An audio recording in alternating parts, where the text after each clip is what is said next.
This is Moshe coming to you from Israel in the Galilee on January 29th, 10:11 in the morning. And the deadline for Lebanon is up on February 1st. But I don't think anything would happen for 7 to 10 days or so.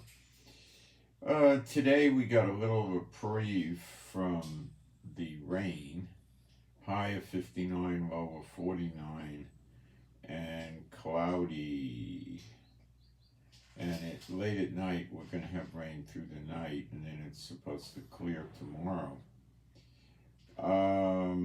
Tuesday, there'll be a 60% chance of rain like today. Wednesday, 70%. Thursday 40%, Friday 40%, Saturday 40%. It's just horrible. It keeps just staying there. It doesn't go away. Now, some of you think that, like we're like sissies here. Of course, it's not that cold compared to where you are in, the north of America and North Europe. And you're right. But what you don't understand with all due respect is that we're used to very bad heat with humidity here. So we get, I'm putting my computer glasses on, what we get is a lot of, temperature in the high 90s, and we even last year got up to 113. So we get rather hot weather. I mean, 113 is extremely rare. But 102, 103 is not. And we're used to functioning as long as it's under 100, We get out and function. So for us, it's a severe, drop in temperature, if you can understand that. During the Vietnam War, I'm old. I remember guys that were coming back. I never was in the military. Guys that were coming back and saying that it would drop to 70 degrees in those jungles of Vietnam and they would get pneumonia. I guess they didn't dress properly. And something's not right with the glasses. And some dirt on them or something. And I saw... I've been in countries where it's in the tropics, it's like full tropical, and I would walk around, my glasses are tangled, I would walk around in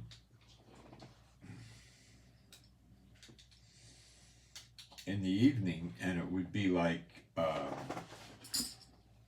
I don't know, 75 degrees or something like that, and I would run around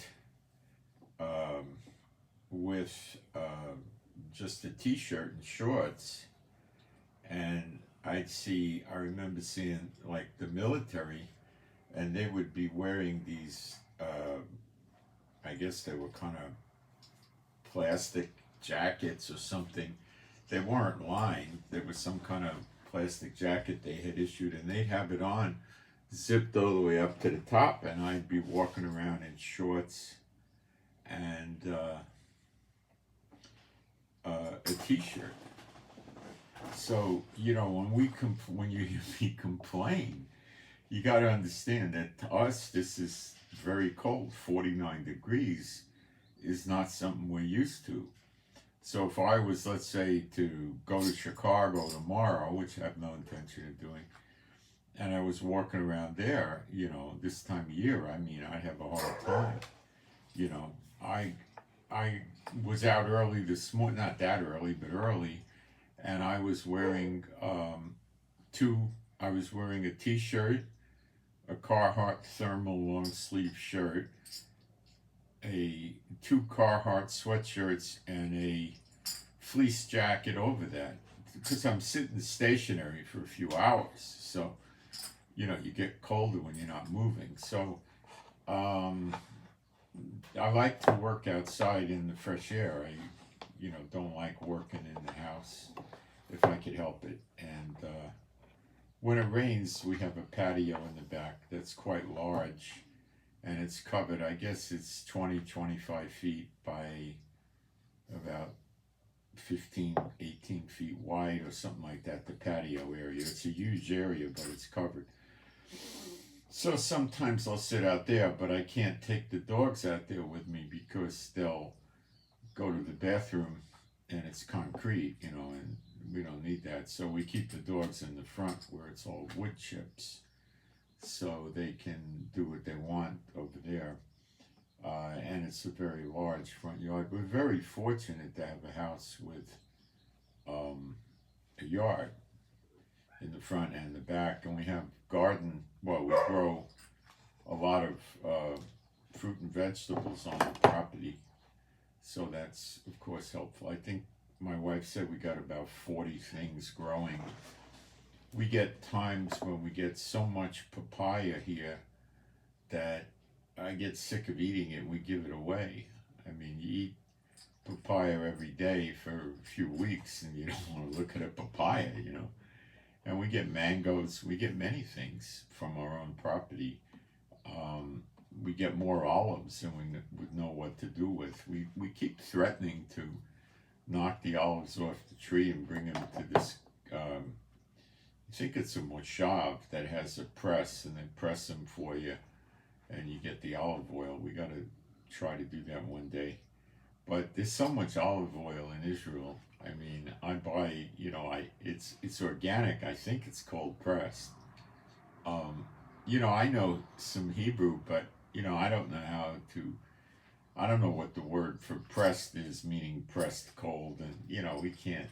It's not gonna. The word for cold is car, but it's probably not gonna say that. So. It's a handicap living here when you see the modern Hebrew with the funny scripts, the fancy scripts. It's very difficult to read it.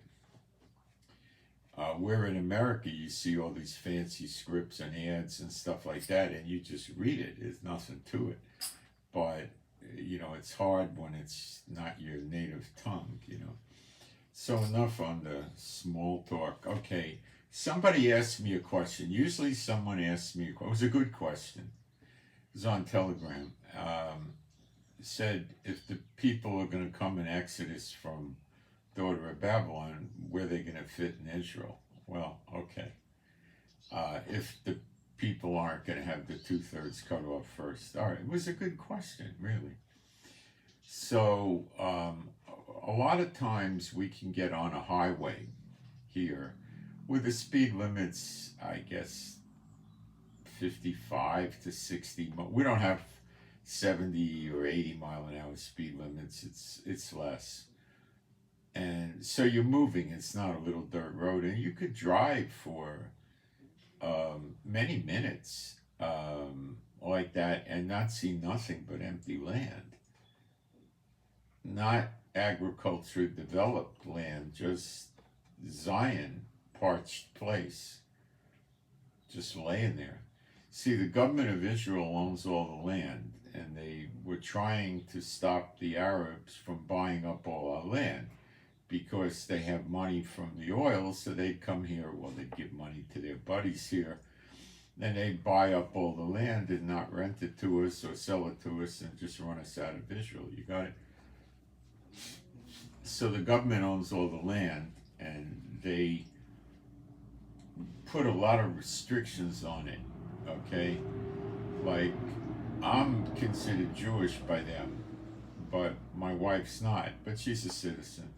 So if I was to buy what's considered 94% of the land here in Israel, it would come as a lease from the government for 50 years, renewable one time. And if I had it in my name, because I don't know if she'd be able to buy it, I don't think she could. If I bought it, I would, let's say, leave it to her and, a will or survivorship, whatever you want to call it. And she would be able to live on the land for the rest of her natural life. But then after that, it would revert back to the government. So you see, the government here is very oppressive. The scripture is, in English, is something like hold the nose to the grindstone. That's what the government does to us. So we had a friend who got land from his father and was living abroad and came back. He was in the military, actually special forces. And he was in Australia. And his wife too, she was in the military. They were born here. And they came back and he was trying to resolve the land. And they were breaking his back over it, you know, like he'd make an improvement. And they said, no, now you got to do this. So he'd yell at him and say, and he's yelling at him in fluent Hebrew, mind you. Why don't you tell me this all at the same time? What's wrong with you, you know? And I don't know if he eventually resolved it. He went back to Israel. I think his small children went with him, and his older son, who I was teaching martial arts to, is probably, this is some years ago, I was still doing martial arts. I think he was the only person I ever taught martial arts to. I feel like if you teach somebody and they go out and use it, you know, wrongly, it could be on you. So I'm very careful about that. I used to be that way. People would ask me to teach them how to shoot guns. I'm really good with guns, with pistols. With rifles, I'm just an average Joe. But with pistols, I'm advanced, you know, really advanced. And I'm not ready to go to a circus and do quick draw acts or anything like that, but when I was active, I would hold myself up against special forces, guys with pistols and stuff like that. And I knew tactics too, not just shooting, you know. I didn't have the experience of having people try to kill me all the time, like special forces, so they'd have a marked advantage there. But I taught two people, I think it was, how to shoot, plus a relative, which I wouldn't count. And I taught I don't count relatives in that. So anyway, one of them I sort of slightly regret doing it because he turned into an S-bot. And the other one I don't regret it, you know, but he's dying of cancer. This bothers me. I had a friend that wasn't saved. We were friends for 40 years, or was more even. He used to be my neighbor. We got quite close over the years, and we communicated a lot by phone and stuff, and we were very close. And he's a little older than me a few years, and he started getting sick, and he went to the hospital, and they did a big bypass surgery on him, you know. And he said to me, I should have checked with you first. You would have talked me out of it, wouldn't you? And I said, I think so. And then he said, well, I should have checked with you. And then he was taking some drugs that, you know, anyway, I commented to him that I wouldn't take those if I was him. But then he was asking me about all the trouble in the Middle East. He died about a year ago. He was asking me about all the trouble in the Middle East. And could I explain it to him? You know, because I live here. And I said, the only way I could really do it is to use the Bible to explain it. And he said, no, forget it. And shortly thereafter, he had to go to the hospital. Of course, he was having internal bleeding, and then he got out, and I could tell he wasn't right in the head. I mean, something was wrong. He said there were rats in his flat, and he moved out to stay in a hotel. And he was in the hotel for many weeks because he was some kind of fear of the rats or something, I don't know. all you got to do is put rat paper out, they get stuck to. But anyway, and then I had a mutual friend of ours call me up, and I said something's wrong, and she said, "Yep." I said, "He's dead, right?" And she said, "Yep." So he died shortly thereafter. Then I have another friend who is alive and has cancer, and I was trying to explain some things to him about what's going on in America. He's in America, and then he said to me, this was just the other day, forget that. I was giving him the Bible. He said, give me the secular explanation. So I did, and he's probably going to kick the bucket soon, is the impression I get. These people want nothing to do with God. Well, they're friends of mine. They just want nothing to do with God, and he's probably going to go sooner than later. Although I don't know. I think by his name, I think he's a closet Jew. I think he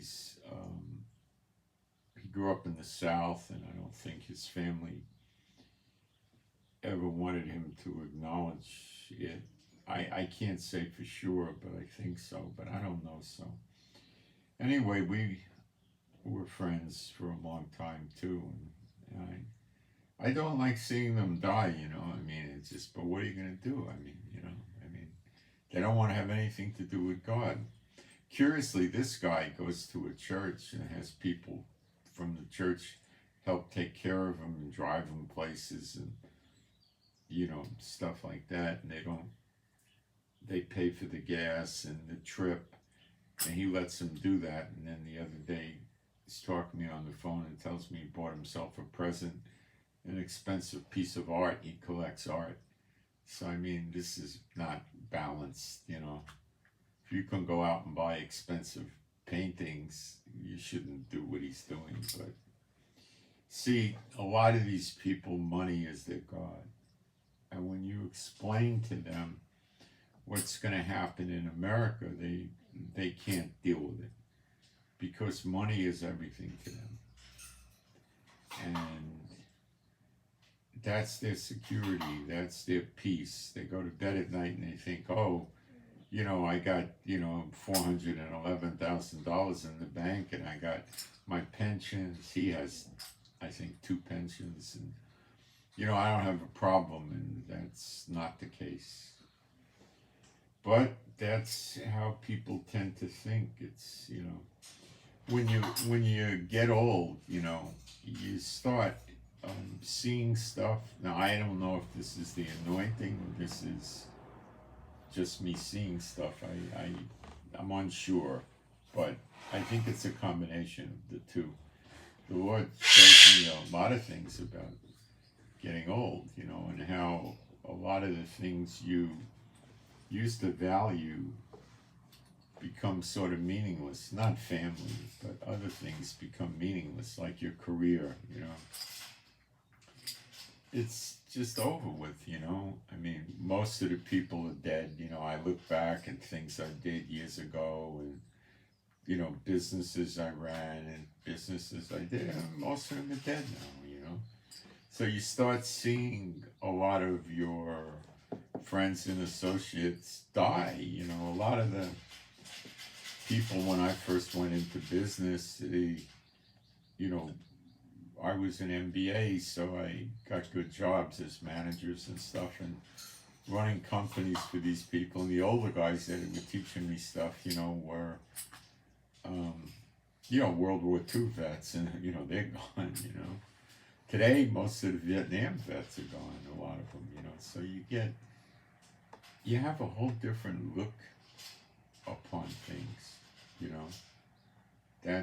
you view things very differently. And it's, you no longer, you realize how vulnerable you are with your health and getting around, it just changes, and you have a tendency, if you're in the world, to start getting obsessed with your body and its deterioration. You know, I have some distant family members that are very wealthy, and they are mid to high 80s now, and they spend a lot of their time sitting in doctor's offices. You know, because that's what do these people value? They value their money and they value their health. So they say, oh, with my money, I can get my health. Of course, it doesn't work very well, but they are constantly trying, you know, any little thing, let's go to the doctor, and the doctor will treat it, and they, you know, it doesn't do any good, you know. There are people, you know, that I used to know, whatever, and I don't know if they're still alive, where and people I knew of that they would be old. I knew one guy in San Francisco. He must have been,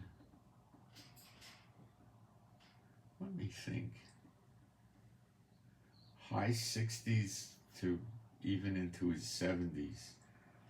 And he'd be down by the marina in San Francisco where we had a running path, which was right by the water's edge. It was beautiful with the waves breaking. I used to run on it a lot.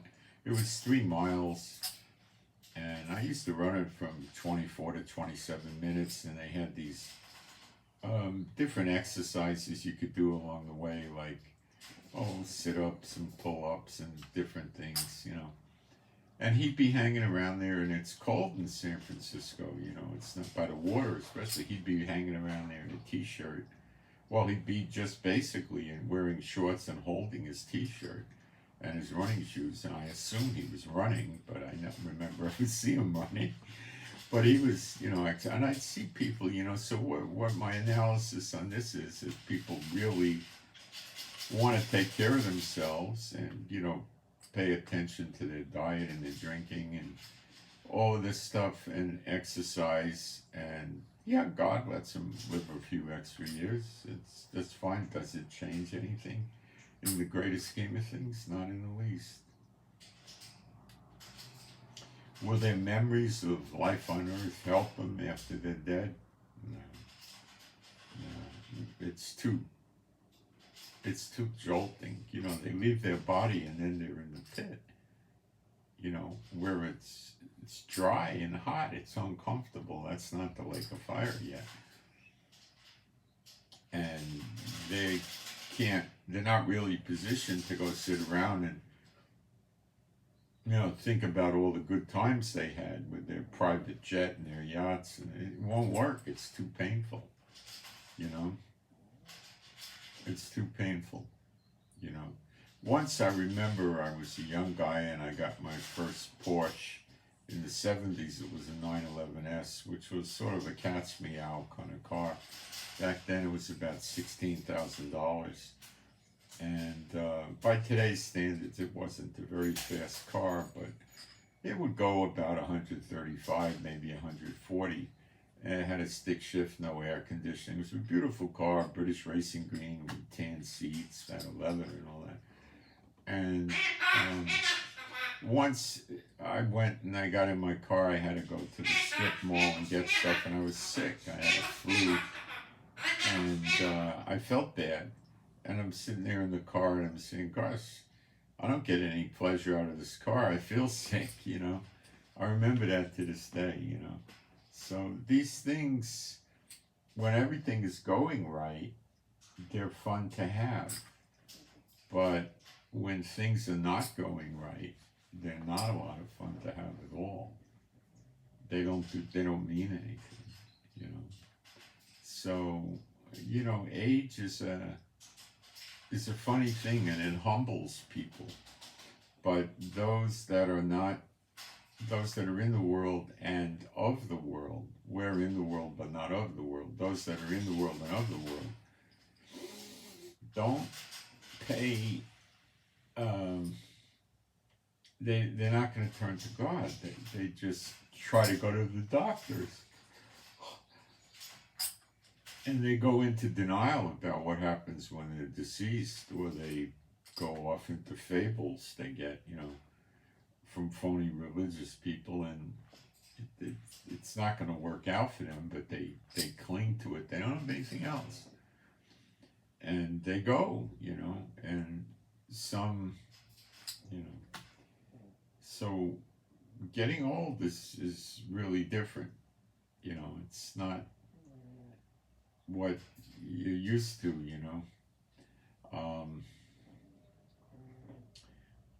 the first phases is,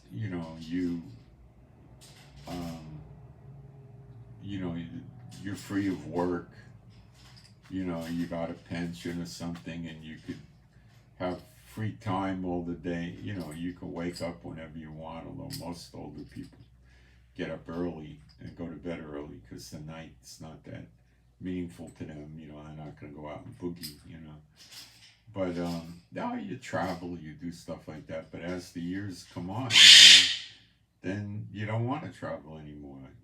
It's too hard on your body. You don't want it. And so now some people don't. I see people on cruise ships in wheelchairs, people with canes, people that can barely get around.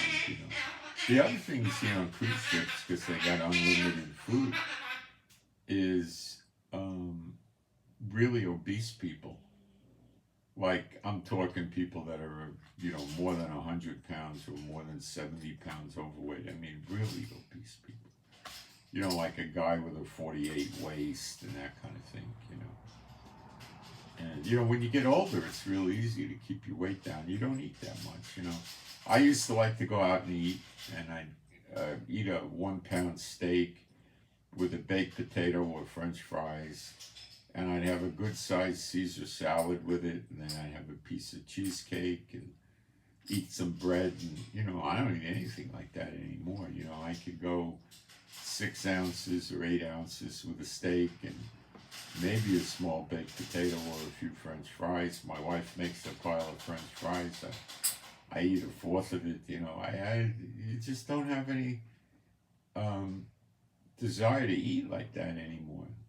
So anyway, let's move on. Let me run into the chat, and I'm probably boring people in the chat. So let me see if everything's copacetic in there, and then we'll get started. All right. I'm probably boring people in the chat. So can I try chicken in Jubilee? I'm not sure what you mean, chicken in Jubilee. I don't get it. Chicken sandwiches. Oh gosh, there's tons of chicken in Israel. My wife makes pretty good chicken. She crazy thing in Israel, chicken wings are dirt cheap. They're cheaper than America. It's considered junk food in Israel. They don't eat it. Like, they don't eat hot dogs. They think it's garbage. I mean, you can buy them, but they don't care for it. So chicken wings sell really, really cheap.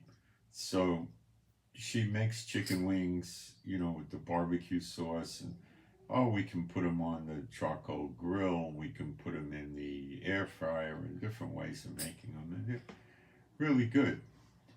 Generally, that's how we eat chicken.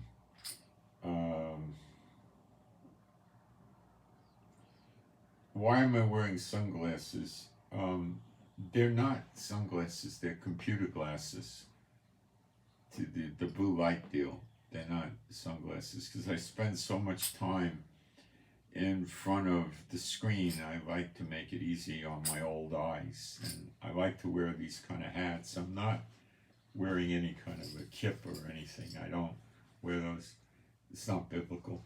It keeps the light out of my eyes, and I like cowboy hats. All right.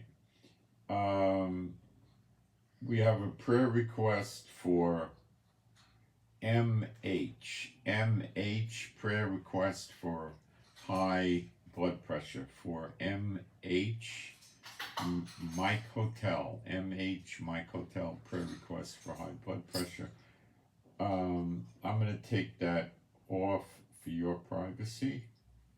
I'm not blocking you, I'm just removing the post for your privacy. We have a prayer request for PC, Papa Charlie, PC, Papa Charlie, healing for sore throat for PC, Papa Charlie. Okay, let me do a quick things and then we're going to talk about what Biden did in response to the big attack on the military base of America in Jordan, where 3 were dead and 34 are injured. And I'm going to get into that very quickly. Just please bear with me and let me do a few fast things in the chat. I'll try to talk while I do it.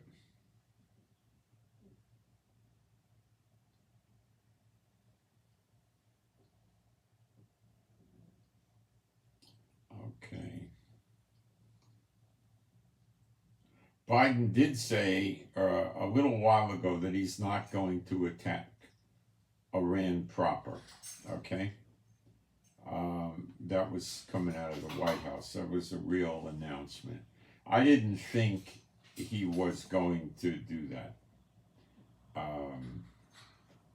Amongst other things, it would be disproportionate, and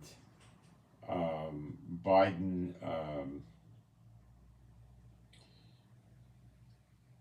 well, Iran denied they had anything to do with it, which is, a very unlikely. Iran are big liars, okay?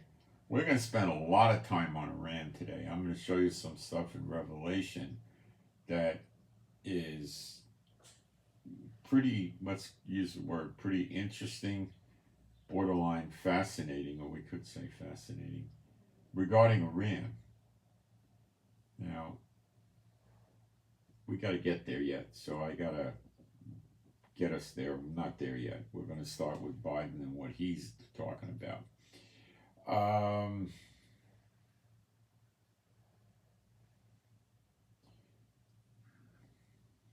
Biden, the whole time since October 7th, he's been operating in the Middle East rather extensively with a lot of ships and stuff like that. Now, there's one guy out there that said, and he's not super precise on verifying his information, but he's not that bad either. And he's saying that there's almost 100 warships in the area of Persian Gulf, Sea of Oman, Sea of Aden, Red Sea, Suez Canal now, and the Mediterranean near Israel. Not just America, but from other countries joining America against the Houthis. I don't think it's that high. It could be 35, 40, probably not even. More like 25, 30. I don't know why he says that.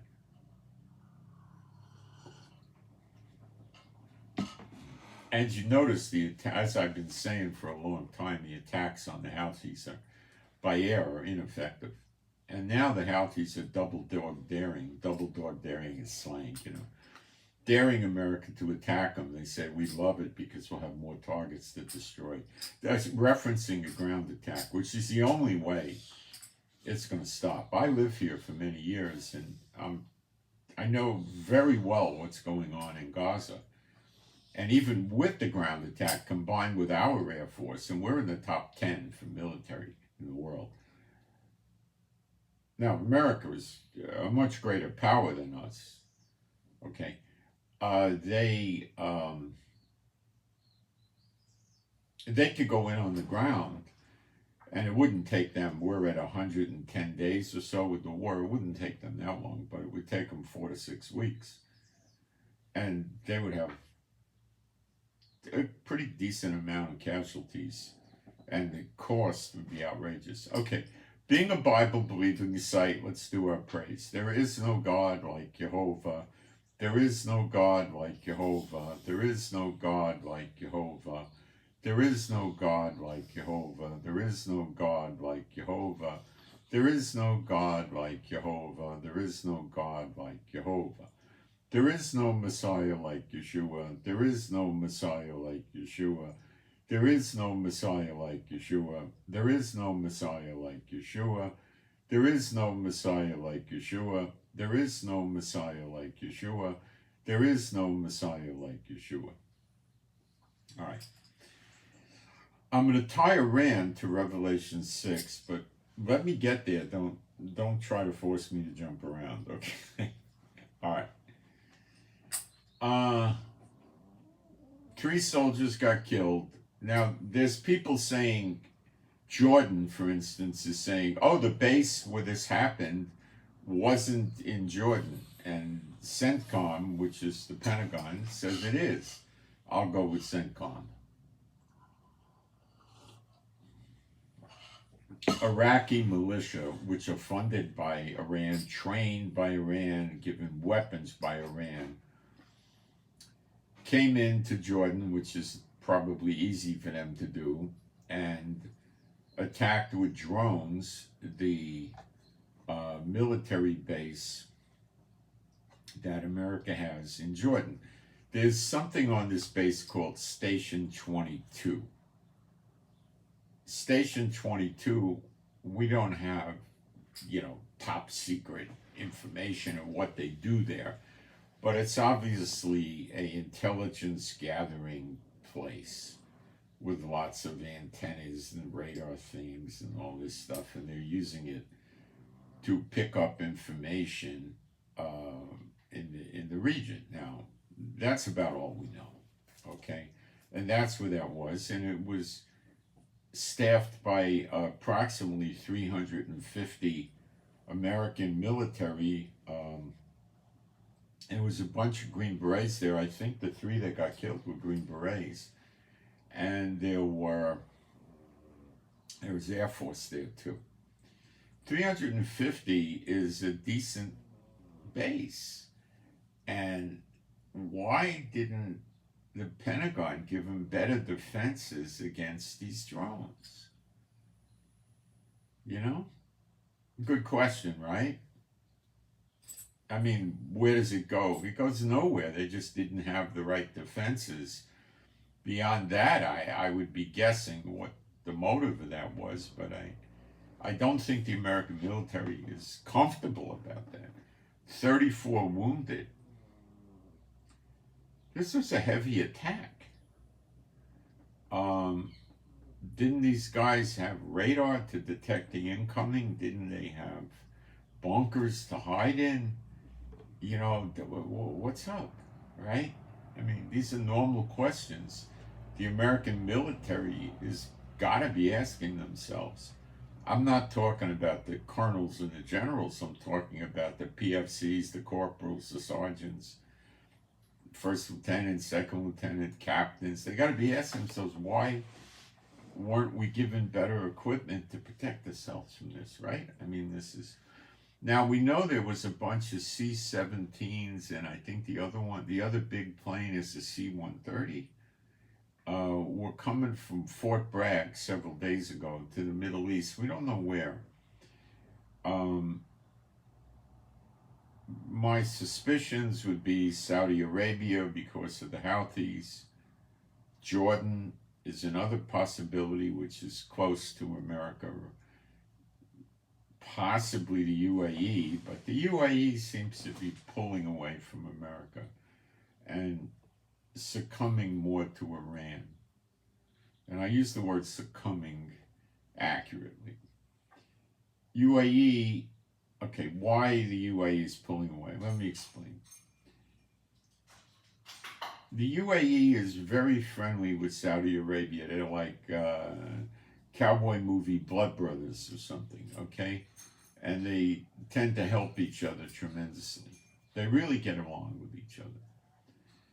Saudi Arabia is scared about the Houthis because they have, in the last approximately a year, maybe 15 months, hit the Aramco oil refinery in Saudi Arabia with drones on 2 occasions, causing severe damage to the Aramco oil refinery, which is the largest that Saudi Arabia has, and I think it's safe to say the largest in the Middle East. each time the Saudis got it back operational in a few days, or one time it might have been slightly more than a week. It wasn't long. Now, they were hitting it with like one drone, okay? If they hit it with a bunch of drones, they could probably knock this Aramco oil refinery offline for months. That would create fear. Why? People would say, oh, the Houthis did that, they're going to get more refineries in the Middle East. And oil prices would spike up, not $2 or $3 a barrel, they'd go up big time. If that Aramco was down for 90 days or something, you'd see some substantial spikes, believe me. So Saudi's scared, okay? The Saudis, you know, the way they live their life, it's just about like he who dies with the most toys wins. They're loaded. I mean, they got money growing on trees. I mean, these people don't know what to do. They got 100,000 square foot palaces they live in. They got airplanes. They use airliner planes for personal jets, you know, where you put 200-300 people on the plane. They buy a plane like that.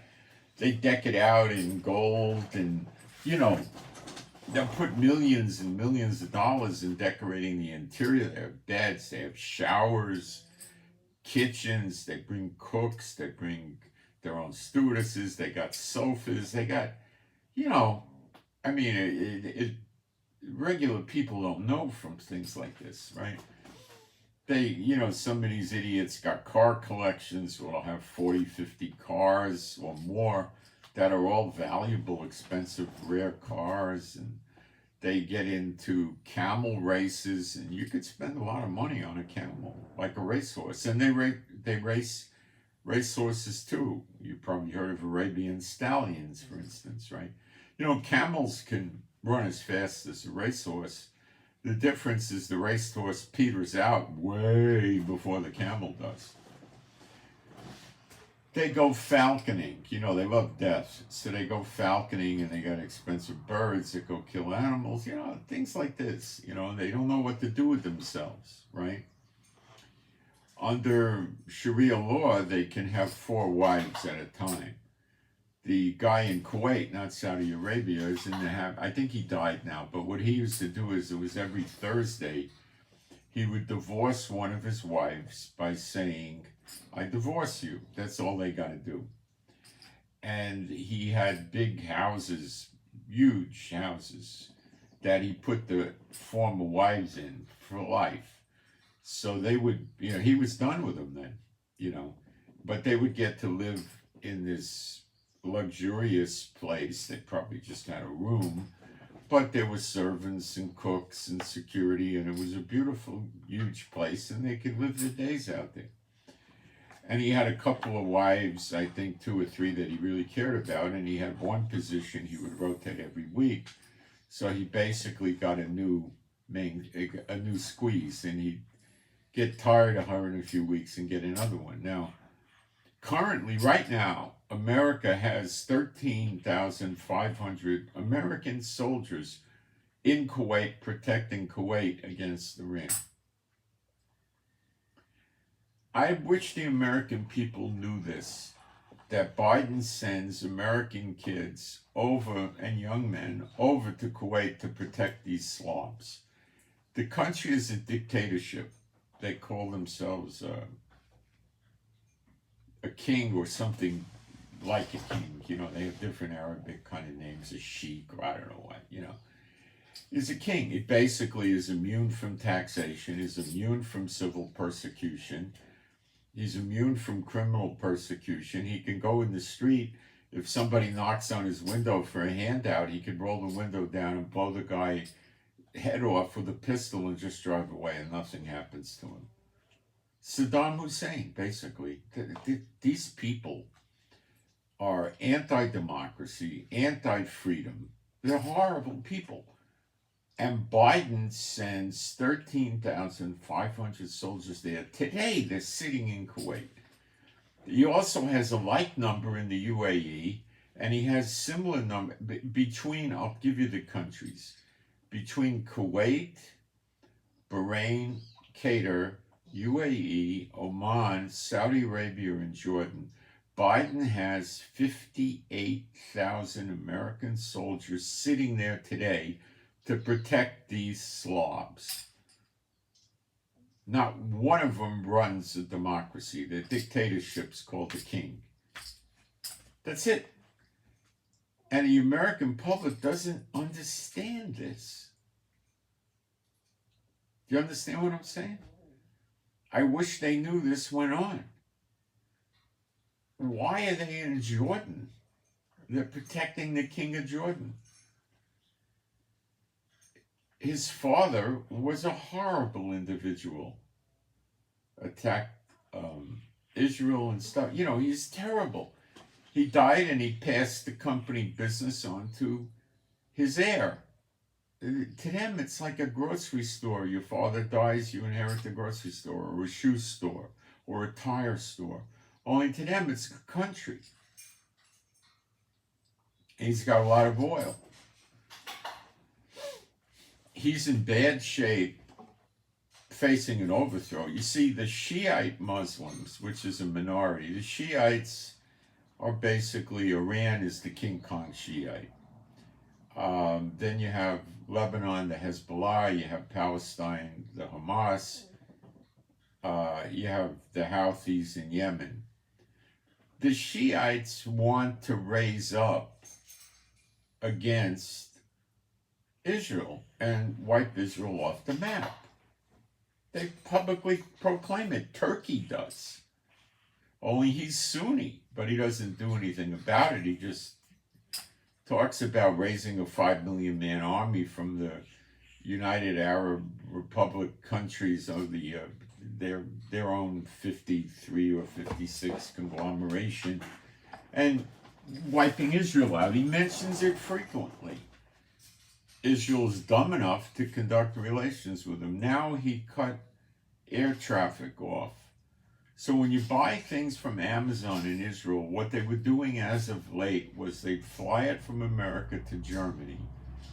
They used to, before October 7th, they'd fly it from Germany directly into Israel. And the traffic from America, once Amazon pulled your order and sent it to the airport, it got here real fast. Sometimes it'd land in Germany in the morning, and later that day you'd go out and come to Israel. So then they started diverting to Turkey. I don't know why. I don't know, but it was tied to October 7th, and it would sit on the ground or wherever in Turkey for days before it flew into Israel. So now I believe that the Turkish airline was probably doing it, and it's no longer going to route that way, which will be a good thing for us. So we were making money. What happened with the Houthis closing the Red Sea, few people know this, Israel got the bright idea to create a land route to bypass the Red Sea. So this is how it works. It's pretty simple to understand. Haifa is a big port we have on the Mediterranean. The UAE, United Arab Emirates, Dubai, it's also referred to, has a big port on the water there. It's basically like where the Persian Gulf opens into the Sea of Oman. Oman is to the right or the east of the UAE. Oman's another king. It's some guy that just sits. They just sit there with harems and, you know, gold-plated Rolls Royces and private jets and yachts and mansions and stuff like this, and they fly in the best food from the world, the best clothing, the best furniture, the best of everything. You know, they fly it all in. These people are not Muslims. They're working with Satan. They just say that. I don't believe them to be that. They just say that. Their lifestyles don't reflect it. So they got billions and billions and billions of dollars, but nobody wants to sell them sophisticated weapons. because they don't know what they'll do. Russia will sell them stuff, but Russia doesn't have really good jets. So a lot of these places have just hooked up to America. Now, am I suspicious that there's money going under the table to America to get 58,000 soldiers stationed in these countries? What do you think? You can answer that question. So what they did is the UAE port is receiving ships, offloading the containers. Now, I don't think they're doing this with tankers and grain ships. They're doing it with container ships. Much food moves in containers. They have something called reefer containers, which is not marijuana. It's refrigerated containers that have little motors that plug into a generator on the boat, and they refrigerate the goods inside the container. So the containers offload from the container ship at the UAE. They put them on a convoy of trucks. They run the trucks into Saudi Arabia, then Jordan, then Israel, over to Haifa. Now, the Jordan border is, if I was in better shape, from where I live, I might be able to walk to the Jordan border. It would be a long walk. But, it would be, excessively long, but I'd get there, by cars, very quick. So then it goes to Haifa, and then the trucks come in and they go to the port and they use cranes, of course. They offload the containers from the trucks onto the ship, and the ship goes about its merry way delivering the goods. And they go vice versa. The ship could pull up in Haifa, offload, then go to UAE, load onto the container ship and go to India or wherever it's going. So this was a cool thing because Israel started, the cash register was going ka-ching, ka-ching, ka-ching, because all this traffic were getting port fees, offloading and onloading fees, the trucker fees. It was bringing a lot of revenue into Israel in recent weeks. This hasn't been going on long. So I believe Iran put tremendous pressure on the UAE. They're close. Iran could easily attack the UAE. The UAE defending itself against Iran would be like Norway defending itself against Hitler, or Poland. It may be hours or a handful of days till it was overrun and taken over. So they don't want to lose their company business, their family business. So UAE seems to be drifting closer to Iran. Now this could be a scare to get America to give more weapons to Jordan or more military support or something. Jordan has even shot down unidentified flying objects coming into or getting towards Israel. So Iran is livid over this, okay? So they might have sat down with UAE and, told them the facts of life.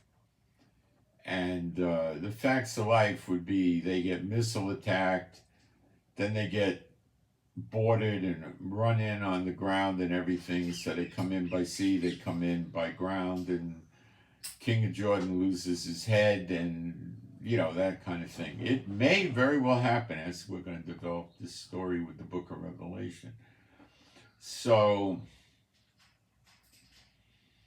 they told Israel a few days ago, like 3 or 4, if the war in Gaza doesn't stop, we're going to break the Abrahamic Accords with you.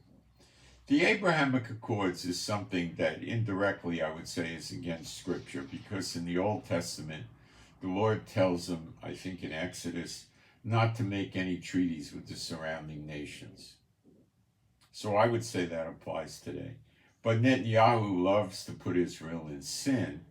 He's the one that inspired and makes sure these parades through Jerusalem, you know what I mean, and Tel Aviv go on every year. He sends thousands of police to protect them. Okay, he's the only head of Israel in the history of Israel, going back thousands of years, whoever ran, you know what kind of parades through Jerusalem. What an insult, a slap shot to the Lord, to the God of Israel. It's terrible. I refer to him as a curse on Israel, this guy. So anyway, Netanyahu. So the UAE is, I'm sure, getting a lot of attention from Iran, and they're, proposing this. Now, before the Red Sea blockade, this UAE was a joke. We needed them like a freaking hole in the head. What is the UAE good for an Israeli? Well, number one, the UAE has the best duty-free shops in the world. And their duty-free shops are really duty-free. So what can you buy there that would be of any value to the Israelis? Well, to 75% of the Israelis, nothing. Nothing. The wealthier ones, maybe it's even 10% of the Israelis, would go to Louis Vuitton and Carolyn Herrera and Ralph Lauren and I don't know, all these other characters, the high-end things, where you buy sunglasses for $900, you buy a briefcase for $4,000, you buy a purse for $25,000, what is the Chanel? Those are the expensive purses, and they have all this garbage there, but it's really cheap. It's really duty-free. You go to Nassau in the Bahamas or Jamaica, it's not duty-free. It's a joke. But in the UAE, it really is. So that's of interest to a very, very small amount of Israelis. They'll go there and they'll buy some of this junk, like they'll stay in a hotel and they'll buy some really expensive clothes and send it out to get dry cleaned, and then they'll wear it. So they'll bring it back and they bring empty suitcases and they'll bring it back and make it look like they took it with them, Maybe they'll cut the labels off or something. So they'll get back to Israel and it's not going to attract any attention. It's clothes.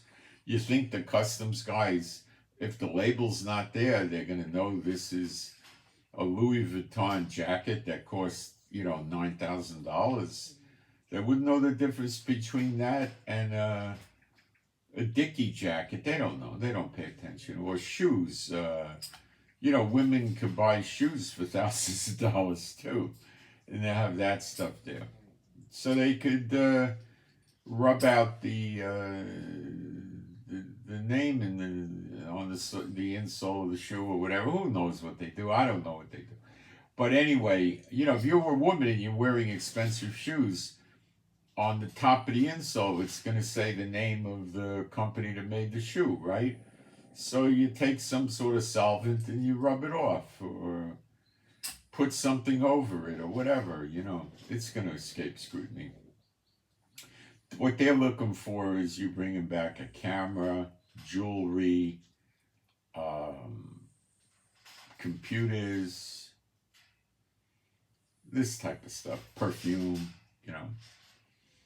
So, why do the people really like going to the UAE? I tell the Israelis, they're crazy. You shouldn't go there. It's a Muslim majority Sharia law country. You could get jammed up over there. What are you doing? So they go over there because there's about 6 or 10 amusement parks in Israel. Israel has no serious amusement park. The best you'll ever find in Israel is like a crappy county fair in America. Seriously, okay? A crappy one, not a good one. And they go over there because the kids could go run around and they don't have to go to America or Europe to hit the big amusement parks like Universal Studios and Disney and Dollywood and Hersheyland and Legoland and all that. They have serious amusement park, like theme parks, real theme parks in the UAE. So they go there, and the kids can have a good time in the theme parks. And I imagine the kids really enjoy themselves there. Now, a lot of the Israelis got in trouble in the hotels in Dubai. Now, if you go to the nice hotels in Dubai or UAE, you're going to drop 600 and up a day for a room. Okay, but they got rooms there that are $65, $85. So the Israelis would, guys, I smell something that could be burning. I gotta take a look. This is not comforting to me. Hold on a minute. I don't think it's in this room. I better get out there and look. It could be coming in from outside.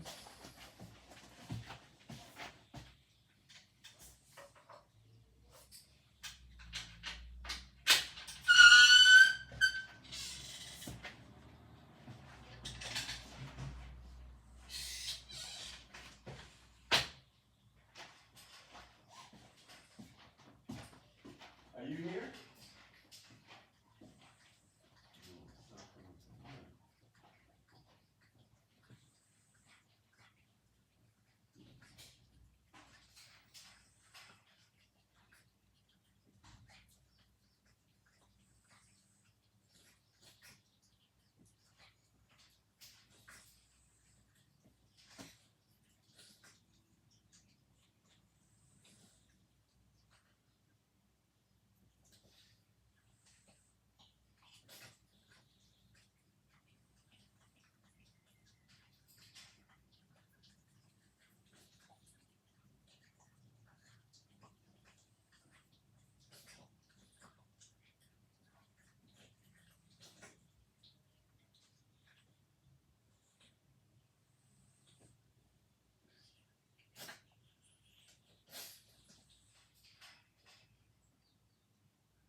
No, it's coming in from outside. Somebody's probably using a wood-burning stove or cooking or something. I have the window cracked open here. It's not in the house, but about a year ago we had a fire in the kitchen and it freaked me out. So I don't like that. So Israelis will go into the cheaper hotels and the medium hotels, like 150 a day. And they were buying a hot plate in the stores in the UAE, an electric two-burner thing.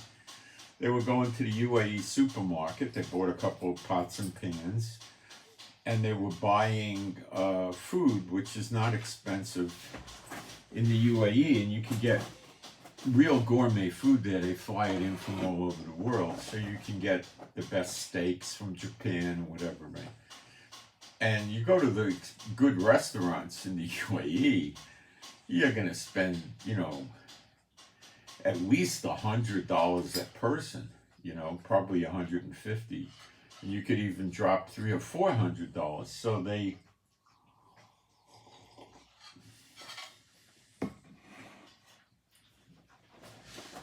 buy the food in the supermarket and cook it in the rooms, which is against the law because these hotel rooms aren't set up for cooking. So they've created a bad reputation with the hotel keepers in the UAE. So I don't know why we need it. Or the only thing that's good about the Abrahamic Accord is we had some sort of duty-free relationship with them, which didn't benefit any of us. And this thing with using the port, came to bring a lot of money into Israel, So that's where that's at. So it looks like they might pull away, or they might just be trying to scare America into doing something more for them. They probably want Patriot anti-missile systems and things like that. So that thing looks like it could maybe blow up. All right. But let me peek into the chat for a moment and see if I'm getting any questions, because I do try to answer questions. And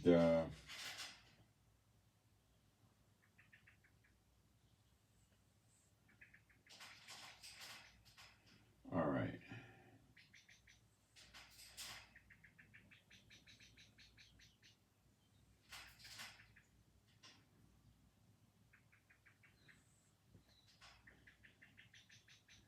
Okay.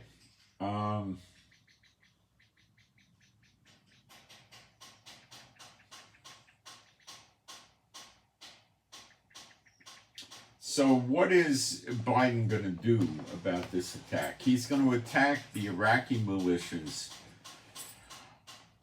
which he's probably not going to attack in Jordan, because Jordan's going to freak out if they start doing that. In Iraq and in Syria. And how will he do that? He's going to do air attacks. What's going to happen? The media is going to scream that they did a vicious, horrible attack on these militias. And the reality of it is that's not the case. Rest assured, the militias have relocated themselves, but the American reconnaissance flights and the drones, good chance they'll find some of them. They don't really have a serious entrenchment underground with tunnels and underground command centers, so they're going to get some bombing on their resources, and they're going to lose a few people, and that's about it. Unless Biden decides to actually use those Green Berets that were transported here the other day and go in with air support, with planes and helicopters and armor, which is tanks, and armored personnel carriers, armored Humvees, and engage them on the ground with heavy air support. This is something that he might do. But I can assure you it's going to be a big nothing. Okay? It's probably just going to be a bunch of air attacks. And they'll kill 5 or 10 or so of the militias, or 15 or something like that, and blow up missile launches and blow up this and blow up that. And it'll be all in the media, what a horrific attack, and it's not. Look, I told you with the Houthis, they did 9 attacks so far. By last night, they shot at an American warship again. They're not stopping the Houthis unless they do a ground invasion. And that's going to be big. That's going to have to be heavy duty to do a ground invasion. And it's going to take them weeks. I think within 6 weeks they could do it. They're going to have to blow up a lot of the tunnels and underground command centers, and they'll be fighting. It'll be bloody, and I think ultimately America will do it. Okay? It's part of the snare to embed the American military in the Middle East. Now, you say, what snare? Well, why do you think Biden's leaving the border open? Biden comes out with an announcement and says, if the Congress says I got to close the border, we'll close the border. That's a joke. It's not happening. And if it did, it'll take months. And the damage has already been done. You got 11 or 12 million illegals in America, and 70% are sleepers. The damage is done. You got millions of them there. And when they rise up, they're going to hit the military bases. What do you think they're going to hit? Try to go around into communities and shoot the communities up so the military can come get them? They'll hit the military first. And most of the military bases in America, if not all of them, are poorly defended. They got MPs and U.S. Department of Defense police running around with M16s and Berettas, and that's it. You got millions of them. They could take 3,000 or 10,000 and hit a base. They build missiles in the tunnels in Gaza. You think in America they don't have missiles built, these sleeper agents? They could put missile launchers on trucks and whatnot and blast the military bases from a few miles away. These junky Katyusha rockets go 12 miles. They can blast the place. Biden's doing this. Don't kid yourself. He refuses to shut the border. Now, let me explain to you the interplay going on here with Israel and what's going on there in Iraq and Syria and Jordan with the attacks on American bases. There's been attacks on American bases for many weeks. I think they're at about 120 attacks. They've had a lot of wounded. All of a sudden, Biden's rising up. Why? Explain it to you. The deadline to attack Hezbollah is the 1st of February. They won't do it February 1st, probably a week or 10 days after or something like that. Israel has been upping its attacks in South Lebanon. The idea is to get Hezbollah to move back to the Litani River, which is about 17 miles from the border with Israel. That will make the majority of Hezbollah weapons not effective because it's too far from Israel.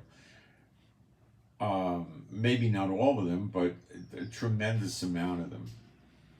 So we've been cleaning out missile launchers and Hezbollah, nests in that area for weeks now, with airstrikes and artillery. We have our army on their border with lots of tanks, and we're ready to do an incursion.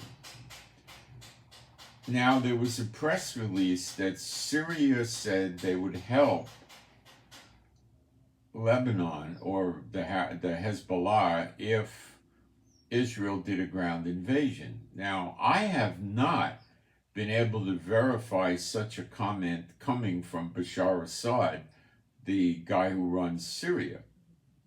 I'm picking this up in the media, and I'm starting to suspect that it's not true. This is extremely out of character for the president of Syria, whatever he calls himself, the guy who runs Syria, Bashar Assad, who inherited the company called Syria, the company store, from his father. So I just don't buy it. I just don't. But what could happen is the Houthis, well, not the Houthis, let's just talk about the various militia groups. The ones that hit the American base yesterday are called some word like Ebbar Hezbollah. They're a division they're in the Hezbollah network. They're not the exact same Hezbollah that's in Lebanon, but they're a Hezbollah. You got it? Okay. There's a fear that these militia groups that Iran backs in arms in Iraq and Syria are going to hoof it over to Hezbollah and to Lebanon and help Hezbollah fight Israel. So now America amps it up, right? In Iraq and Syria. So they're not going to really be able to go to Lebanon because they're going to try to defend their positions in Iraq and Syria and continue attacking America. And they'll probably expand their attacks into other bases in the Middle East region.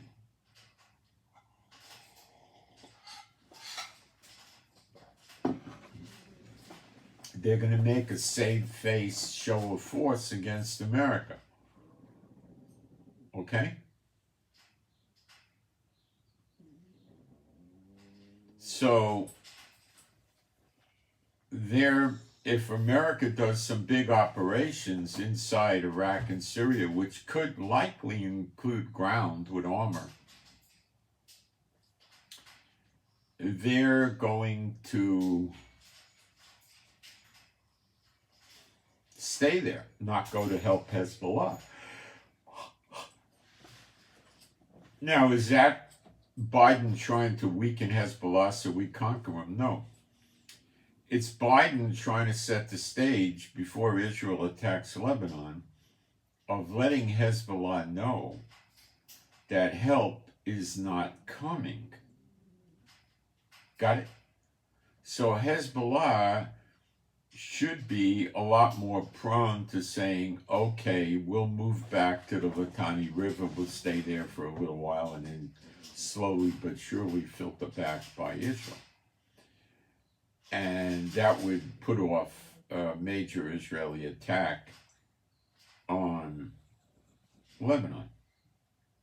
Will it work? It very well could, but it would require a ground operation by the Americans, which could be what's coming. The Pentagon knows with airstrikes they're not going to get that far. There's a lot of attacks on American bases.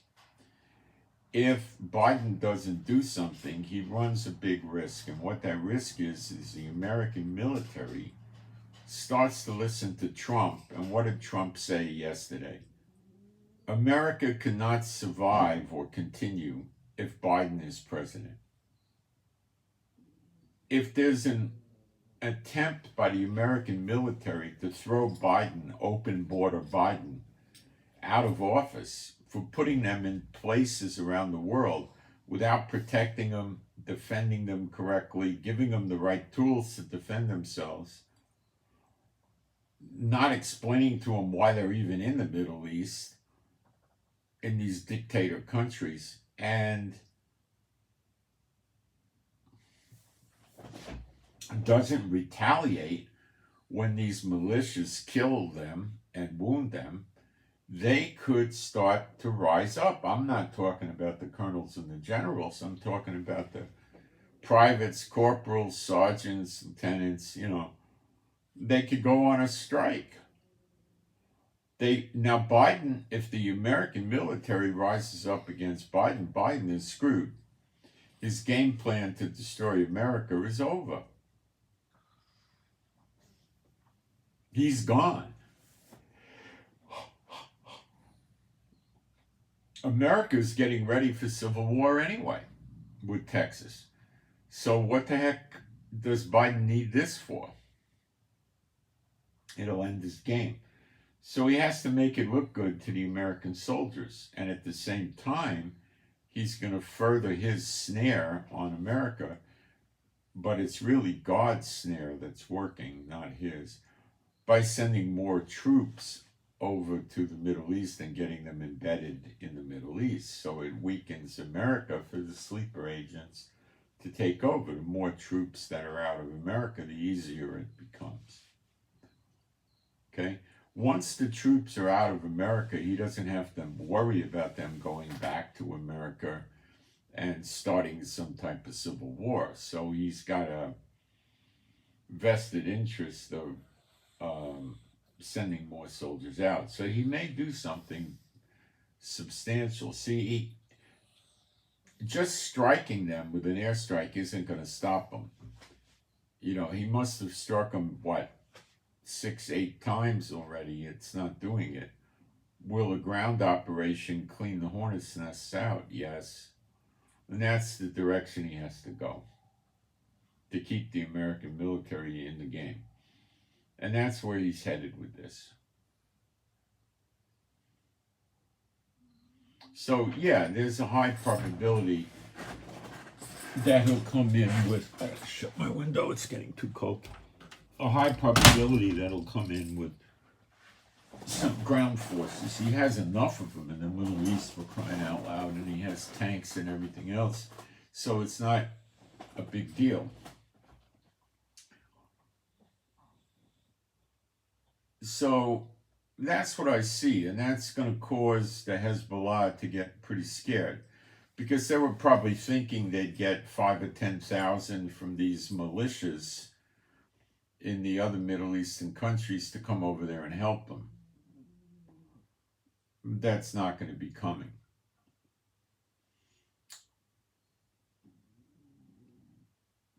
Now, we had an interesting development in Yemen. The Yemen government comes out and says the same thing the Lebanese government does. That the Yemen government said if we had military help, we could stop the Houthis from harassing the Red Sea.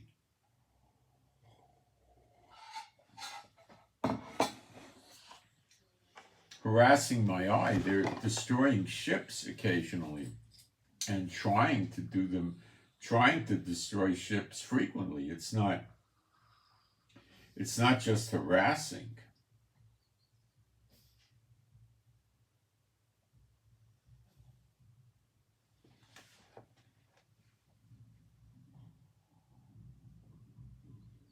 Free Palestine. Yeah, great. Block you. What's he think? He's hurting our feelings. Okay.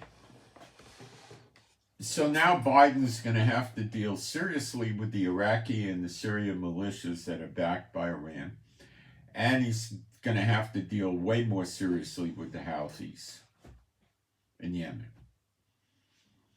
He's not going to help Israel with Lebanon. He's not going to fight shoulder to shoulder. Now, this rumor, which is at this point all I know it to be a rumor, that the Syrians are going to help, what I think you're going to see, I'm speculating, is Israel's going to start hitting Syria in some areas. They'll need a provocation or a ground for this, but we hit Syria every week anyway. So they'll hit radar installations, airports, but they'll hit the airports seriously. They won't hit, well, they may not have, they have to hit the airports. They'll be worried about Iran coming in with missiles. So they'll have to hit the airports, but see, there's two ways Israel hits airports. One way is a slap on the wrist. They blow the runway up.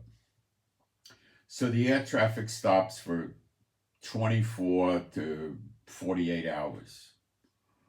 And they get a bunch of crews out there with shovels. They throw dirt in the holes. Then they put more blacktop down, and boom, the airport's functional again. The other way they do it, which is rare, but they do it, is they hit the control towers and they hit the radar. And that shuts the airport off for a long period of time. Okay?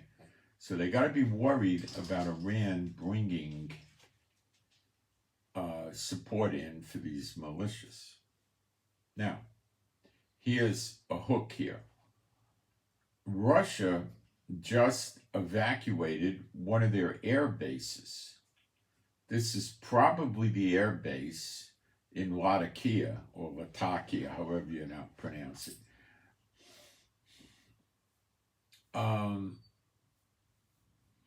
This is, Latakia is on the Mediterranean, and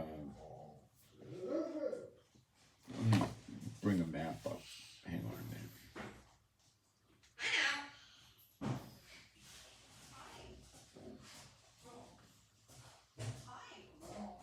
Okay, let me get a map up for you.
Latakia is right on the Mediterranean in Syria territory.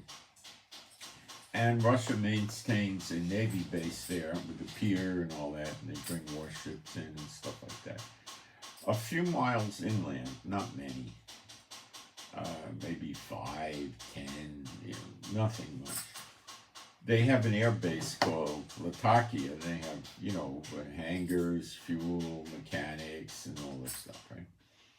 And they run it with Russians over there, and they have an airstrip. And Iran was using the Latakia air base to bring weapons into Syria after we took out the Aleppo and the Homs. I think there was 2 civilian airports that were in Syria that we took out because Iran was transporting weapons there.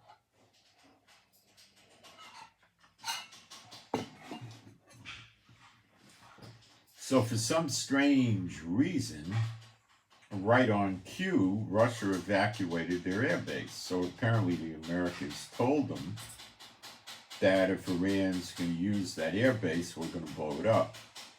So if they evacuated the airbase, Iran has no security in using it. They'll land a jumbo cargo plane full of weapons, and when it's on the ground, it'll get blown up. Israel will probably do it. Okay, so they don't want to be on that airbase as a deterrent to Iran. So Iran's not going to be stupid enough to use it.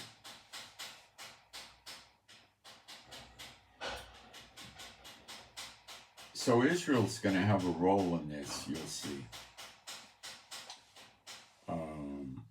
The Iraqi militias may help Israel by shooting some rockets into the Golan Heights, which they do with some frequency, and then Israel will go in and blow up the targets, taking out anti-aircraft systems that Syria has and their radar, disabling some control towers on the air base, the airports, which will not allow Iran to fly in with sophisticated weapons to help the militias. Okay? I don't think America's in any mood to attack the Syrian government missiles and radar stations. So Israel will do what they want. That's how I see it. Now, America may do it themselves, but I doubt it. This is normal operating procedure for Israel to do these things. Okay? Okay.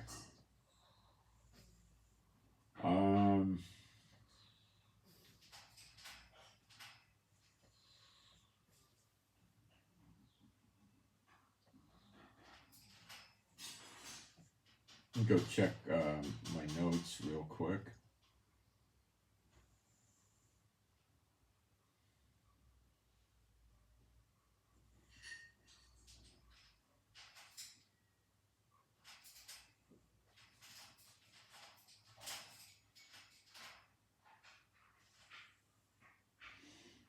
On the year of recompenses. Now, this is kind of what I see now with recompenses. We're in it. It started about, give or take a handful of days or less, August 1st. And he's paying back his enemies. And the day of vengeance, which is associated with this day, I believe it's Isaiah 34:8. Let me check.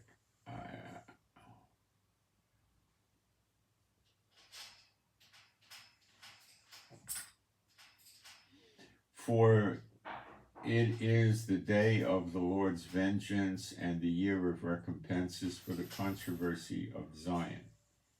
The Lord has a controversy with the nations of Zion. America is the daughter of Babylon. If you don't believe that, then I can't help you. But that's not a Bible study we have time for today. If you go through my YouTube channel and you look in the live section, you'll find a lot of videos, and I've covered this subject previously. So, when he's going after the daughter of Babylon, he's going after the unclean spirits that were actually working with the original Babylon that destroyed the temple in 70 AD. That destroyed Solomon's temple and carried off all the artifacts and stuff like that. Now, there were other temples as well, weren't there? Yes, there were. The Babylonians were never really got it for that. Cyrus took Babylon over peacefully. He went to attack. God says he's like anointed him, sanctified him. Cyrus came to attack Babylon, which had huge walls around it. And they had years worth of food stored up. The walls was very high, I'm guessing probably 30 feet or more. And they were wide enough to drive chariots on the top of the wall. So these walls were not easily broken. I would say they were minimally 6 feet thick, maybe 8 feet thick. So if you came over there with the siege work, like big battering rams with a point or stuff like that, they would be on the top of the walls raining down fire arrows, hot oil, all kinds of things on the soldiers and killing them. But it's not something you're going to break in 15 minutes. You'd have to stay there for days. They wouldn't survive. They'd be just burned up and shot with arrows. So the siege works frequently had a cover on them made out of animal skins or wood, that the soldiers that were pushing the siege work on wheels could hide behind, hide under, and then they would take a big log with maybe a metal point on it and swing it. You're talking maybe a 25 or 50 foot log, and keep bashing the wall. But they would pour burning oil on them, shoot fire arrows, all kinds of stuff. If they had to, they could quietly sneak out the gate, like hundreds of them all of a sudden, and kill them with the sword and the arrow, and then run back in behind the gate. So you couldn't get into Babylon. So Cyrus tried, and he gave up after a day. They were laughing at him, the Babylonians. They came out and fought him. They fought him from the walls. Cyrus withdrew. He took his whole army and had him dig 28 tributaries from the river. The way the Babylonians got water was they had a river going under the wall of Babylon into Babylon, and they had running water, and they would get water. So he had them that night, I think it was, dig these 28 tributaries, or it could have been a day or two later. I don't remember. It's very close in timing. And the water diverted away from the river, and the soldiers were able to walk under the fence, the wall, into Babylon. And when the Babylonians woke up in the morning, and they were sitting on their verandas, having their breakfast with their servants, and, they didn't get on the internet and check the news. They didn't read the newspaper. It was a long time ago. And they saw that Cyrus's army had occupied Babylon, and they were conquered. This is what's happening in America. They're going to wake up one morning and realize that these sleeper agents, 70% of the 11 or 12 million illegal aliens, have taken over the military bases. This is not going to destroyed a population. What God did with Cyrus is if Cyrus came and started siege works against Babylon, he had a big army. What they would have done is they would have stood back and they would have built these catapults. Then they would put a great big, maybe a 5, 6, 3 foot, whatever, ball of, wheat and a tar and light it on fire.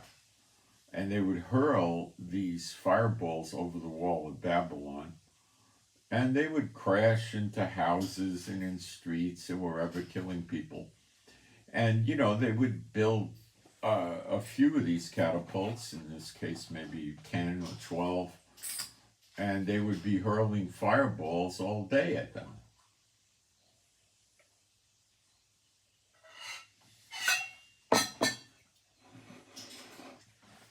Eventually, the place would be on fire. Then he would have thousands of archers at a reasonably safe distance start shooting fire arrows into Babylon and arrows, raining them down by the thousands.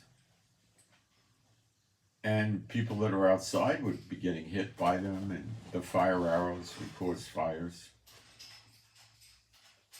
And after days of this, they would start using siege works and battering the walls and the gates and then come in and invade. Now, this would have undoubtedly killed the Israelites that were there for the 70-year captivity. Some of them, or many of them. So God didn't do it that way. He did it in an ingenious way so the Israelites did not get killed. Got it? That's what's happening in America. You're going to first see ruler against ruler, which you're seeing with Texas. 14 states have sent their National Guard or state police to help back up Texas. We have videos of Texas moving Bradley combat vehicles and Abrams tanks from the state National Guard to the border of Texas. And that's not to stop the illegal aliens. They're putting razor ribbon fences up for that. You don't need that type of armor for aliens. It's not even the best way to do it. And they put people there with binoculars, night optics, watchtowers, patrols, dogs. Look for tunnels and look for them coming in. They really don't have a tunnel problem. And look for people coming in, and they interdict them or shoot them. That's all they do. These people are not coming in with armor or tanks or anything at this point. So that's not to stop the illegal liberal at all. Okay. They're getting ready for a confrontation. Abbott, the governor of Texas, says he thinks all the 20, I think he's up to 27 states or 26 states that are supporting him, are going to send reinforcements to him from their state National Guard or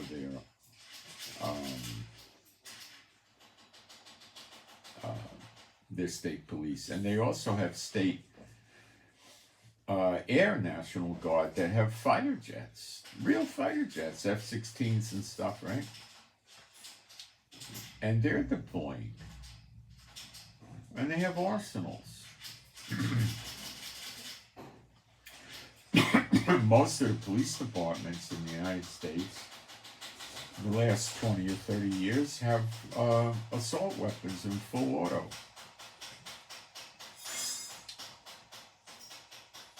So they could take the state police and arm them like an infantry soldier. So this thing is still developing. It's not finished.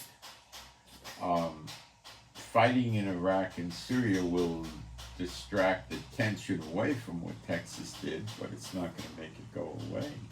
Trump is out there screaming, America's not going to survive Biden. I mean, if that's not a call for civil war, what is?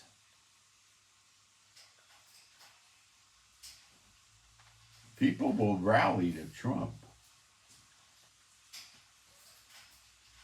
So what happened to the original Babylon is the people that God wanted to get out of there were preserved. And that's what's going to happen here, because Babylon has their own harvest. So the Israelites in Babylon, which are going to be the 6.5 million known to be Judah, which means Judah and Levi, and I don't know how many lost tribes which will wake up, will leave and come to Israel. I don't see anywhere where they stop in the wilderness. It could be the case, but I don't see it. I don't think this is the full second Exodus. I think it's the harvest from America. In the harvest, the chaff, you could think of that in terms of the tares, the junk. The wheat is gathered into the barn, which is Israel, and the chaff, the junk that you can't eat, is burned in the fire. Now, what destroys America? God says he will kindle fires in and around her cities. They get burned up, and they also get killed. The whole military gets killed. All the military gets killed. It's in Jeremiah 50:51. The bullocks get killed. The bullocks are probably the law enforcement agencies. But it's being done in such a way that when you see the ruler fighting ruler, America's going to be greatly weakened from that. People are going to be leaving. The ones that aren't going to come to Israel are going to go back to their own countries. Agriculture workers from other nations and stuff like that. And the Israelites and the true believers, which are part of Israel, are going to go to Israel. And that'll happen in the next 6 months. Probably sooner. Much sooner. And then what'll happen is there'll be an invasion. North Korea, China, Venezuela, Cuba, Russia, Iran will come invade and support the sleepers. And then they're going to loot the whole country. It says they're going to spoil her. And they're not going to, the spoilers won't be disappointed. They're going to go to the rich people houses, which is probably 100 to 300 cities around America, and go into those houses. The women will get raped, they'll get brutalized, tortured, killed. They'll force them to open the safes. It's easy. Put a gun in their mouth and cock it, open the safe. No, if you kill me, you'll never get anything out of the safe. Okay, fine. The next bullet goes in the kneecap. Okay, I'll open the safe now. That's all it takes. They're not going to take paper money because it'll be worthless. They're going to take jewelry.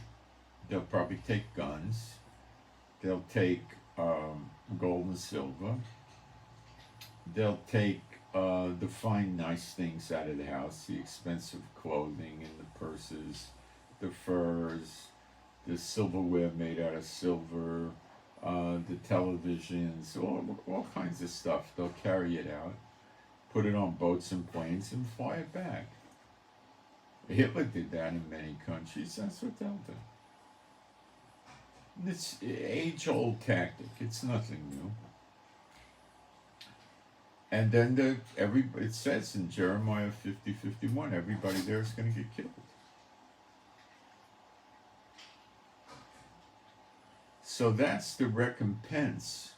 It says, like in Isaiah 47, he's going to kill her children, meaning the whore, which is in Revelation 17, who rides on the beast, which is Washington, D.C. The whore is the great city, which is Washington, D.C. The beast is the actual literal beast who wants to burn the whore and eat her flesh. They're finished with the beast. The beast is not meeting Satan's standards.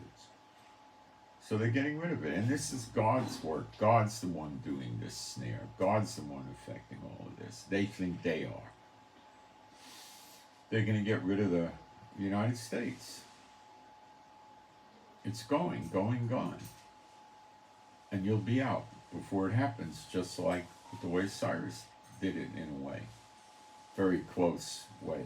Of course, you'll be out before the big battle happens, and then nobody survives that. Okay? And you're seeing the beginning of that. This thing with Texas isn't going away. It says there'll be violence in the land. It's going to go to fighting, believe me. Scriptures always come true. It's going to go to fighting, and it's going to be very ugly. And it'll be house to house to a good extent. And there'll be lots of fires, and there's going to be water is going to dry up. It says that in Jeremiah 50:51. No country in the history of the world has ever even come close to looking like the daughter of Babylon except the United States. Never have. And look at the timing. And I'm going to take a fast break and get myself a cup of soup if I can. I'll be really quick as I can. And I'll be right back. I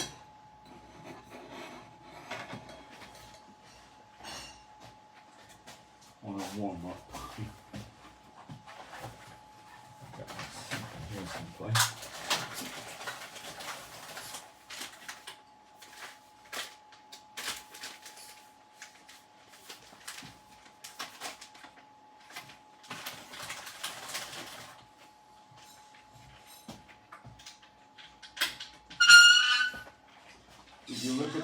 Did you look at the barley?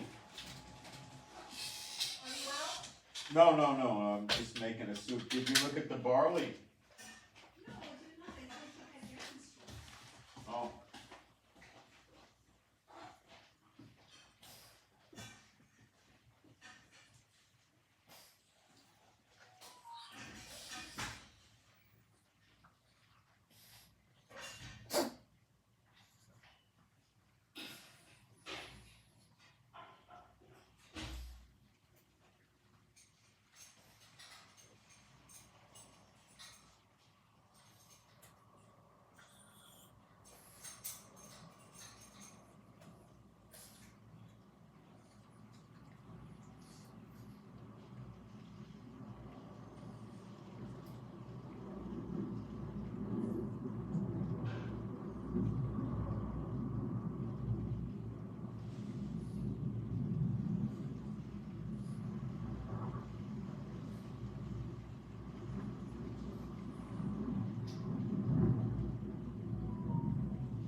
Into a who? A doozy, rain. Yeah, I know. They're extending the forecast for more days. It's horrible. It's not. God's doing something, let it go. Yeah, I know. Go with this flow. Quit fighting against it.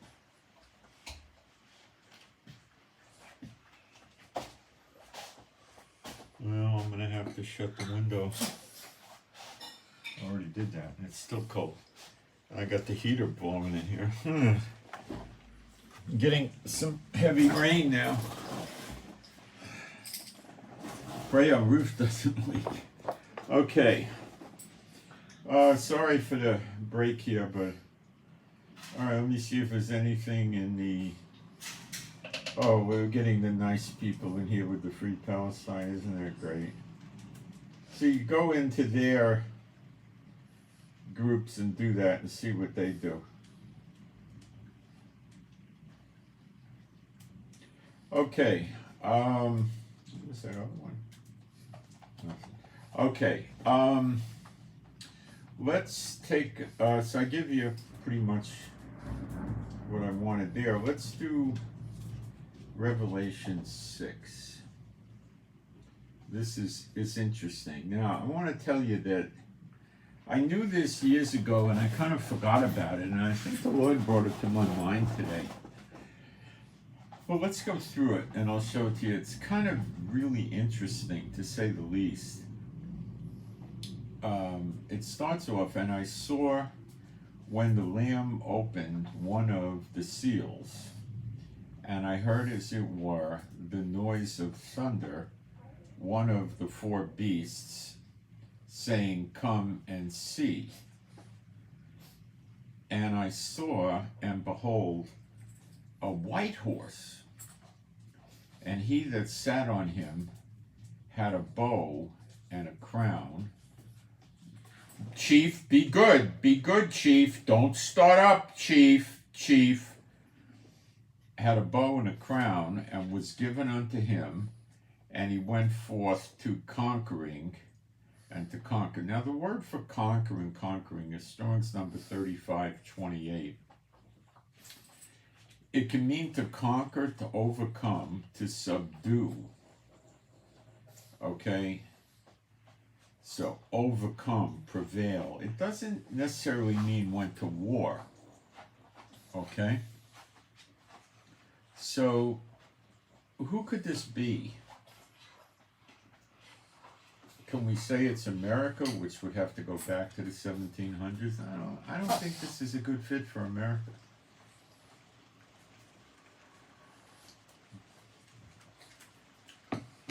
Can we say it's Iran? Yeah. That's what Iran is doing now. It's subduing and prevailing, like I just told you with the UAE. It's done it with Lebanon. It's done it with Gaza. It's done it with the Houthis. Okay? It's getting more and more places to submit to them. And when he had opened the second seal, I heard the second beast say, "Come and see." And there went out another horse that was red, and power was given to him that sat thereon to take peace from the earth. Now the word for earth is earth, means earth. And that they should kill one another, and there was given unto him a great sword. Does that sound like Iran? Well, look what they did. They're in Syria with their militias. They're in Iraq with their militias. Iraq is submitted to Iran, basically. They're subdued by them. Syria is subdued to Iran because Iranian troops are all over the place in Syria. Okay?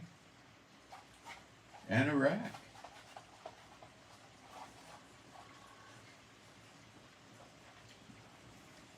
And Lebanon. And Gaza.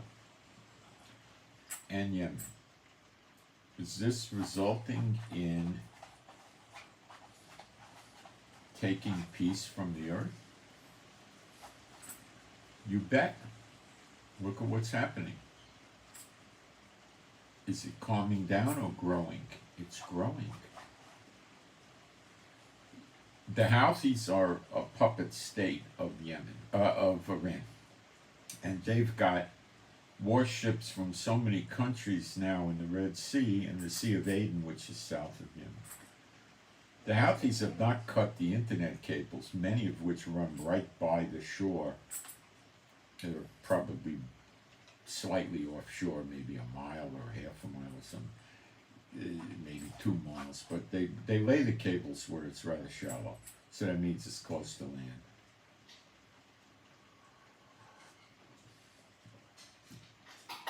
Now these cables are also the SWIFT cables, to the best of my investigation, the international banking cables. So when those cables go, the banking around the world is going to be in dire straits.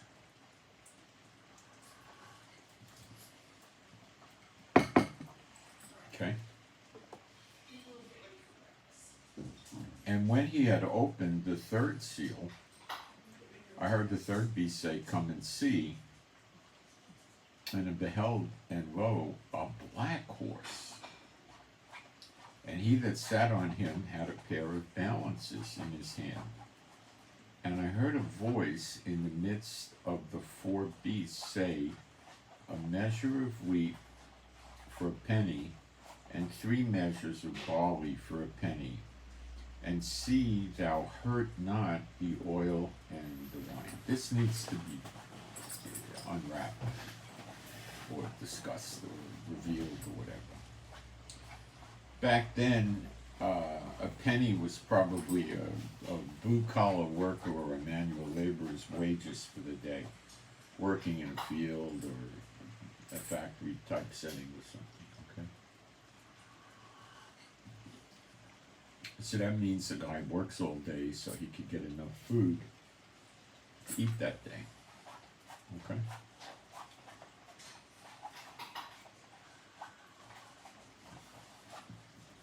So it's saying people will be able to buy food, but it's going to be dastardly expensive. How could Iran accomplish this? It's easy. I'll lay it out for you. Close the Red Sea and the Sea of Aden, which is south of Yemen. Iran, which is Iran, that's their proxy. Iran shuts the Persian Gulf and the Sea of Aden, the Sea of Oman, which is right outside the Persian Gulf, and they're also attacking ships in the Indian Ocean. Iran. They've done it more than once in recent months. And they've also threatened to shut the Mediterranean by the Straits of Gibraltar with Morocco.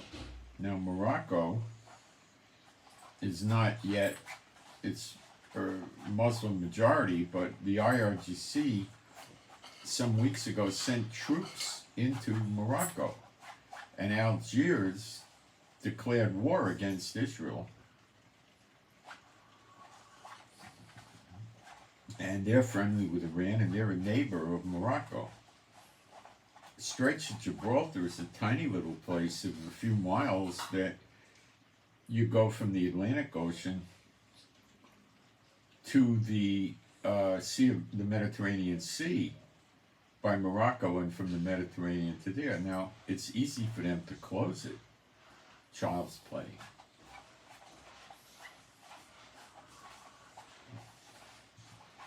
Child's play.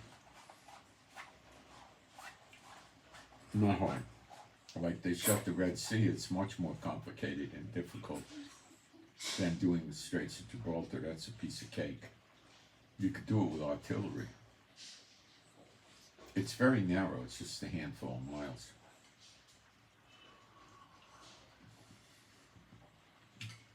It gets worse. stomach. Turkey controls the Bosphorus Straits. Turkey's a Muslim majority country in the Sunni persuasion. Not very friendly with Iran, but they get along in a lot of ways. Bosphorus Straits has a tiny pincher point that connects the Black Sea to the Mediterranean. Turkey's in charge of it and has already taken the liberty of stopping warships that are against Russia from going into using the Bosphorus Straits to get to the Black Sea. Whether or not Turkey's going to go with Iran and shut the Black Sea, may not. It's impossible.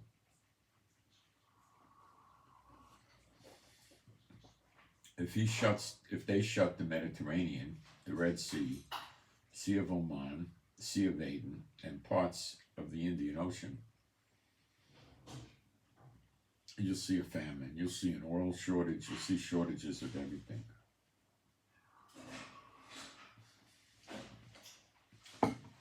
But ships will have to bypass these pincher points and work around it, which, I mean, how could they do it? Well, they could use Haifa in the Mediterranean and go to the UAE, or perhaps they'll use Saudi Arabia or some other country to go exit out and get back on ships and avoid these areas, which is still going to mean you're going to get food, but the prices are going to be way higher and slower. So demand will greatly exceed supply, which will cause prices to go up. There'll be a delay of like 2 weeks probably.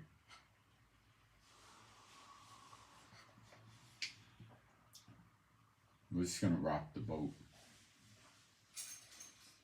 Now, the Panama Canal is very screwed up right now. Ships are hindered from crossing because there's a drought. And they use some lake to flood the canal and drain the canal, and that lake is dry. So they, by natural occurrences, have a delay that could be months. In addition, China, Russia, North Korea, and probably Iran have troops in Nicaragua with that dictator guy there. Panama is a country without an army. They have police with pistols and a few assault weapons. They have no air force to speak of, and they have no navy to speak of. They don't have tanks to speak of. They have a few, maybe they got 5 or 10, for police type problems, and they got a few armored vehicles. They got nothing.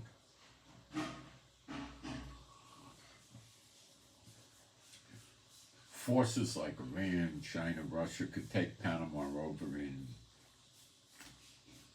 2 or 3 hours.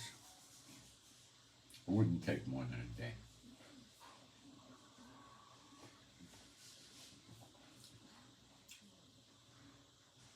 And that will cause a lot of problems with moving food from Central and South America to North America and other countries around the world. Of course, the Panama Canal saves them about 2 weeks going around South America. They can go from the Atlantic to Pacific and vice versa in a day by traversing the locks in the Panama Canal.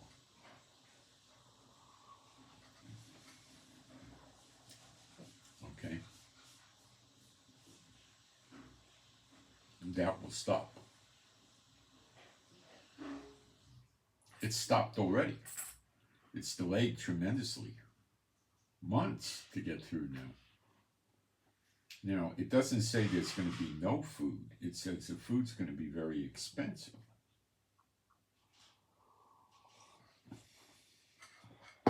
That's what the scripture is talking about. Now,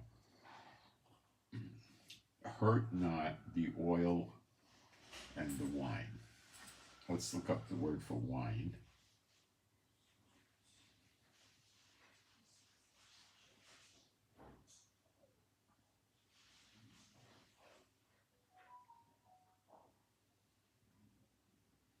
It means wine. Now let's look up the word for oil. My oh my, it doesn't mean oil. It means olive oil. Olive oil. What were the two witnesses putting in the menorah in Zechariah 4, which represents the seven churches in Revelation 1 and 2? The olive oil, which means anointing. That's the anointing oil, olive oil. So he's saying, hurt not the olive oil. It doesn't say just oil. Leave it to the English translations to confuse you. It's olive oil, so it means hurt not the anointed. And the wine. What is the wine? Those that partake in the communion.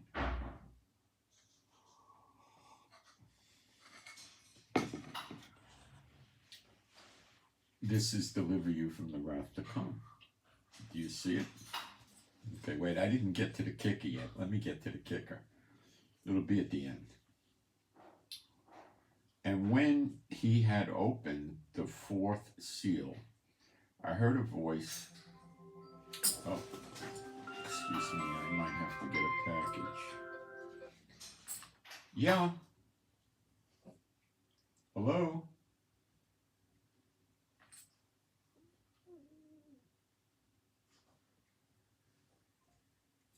No, it said potential fraud, which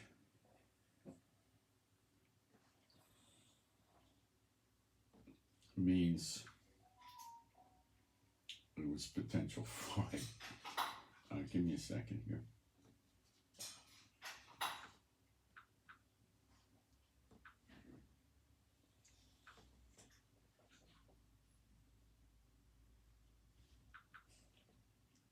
Okay.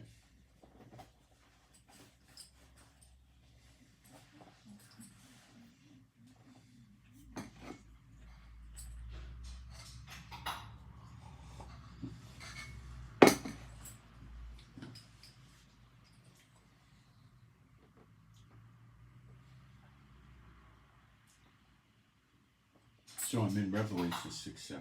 And when he had opened the fourth seal, I heard the voice of the fourth beast say, come and see. And I looked, and behold, a pale horse. Now, is the pale horse colored pale? No, it's not. Again, thank you for the English translations to confuse us. The word is green. It's green. That's what the word means, green.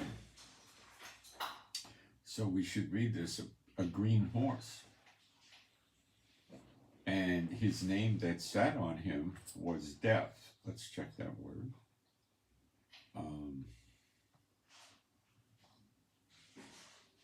Strong's puts it in English how?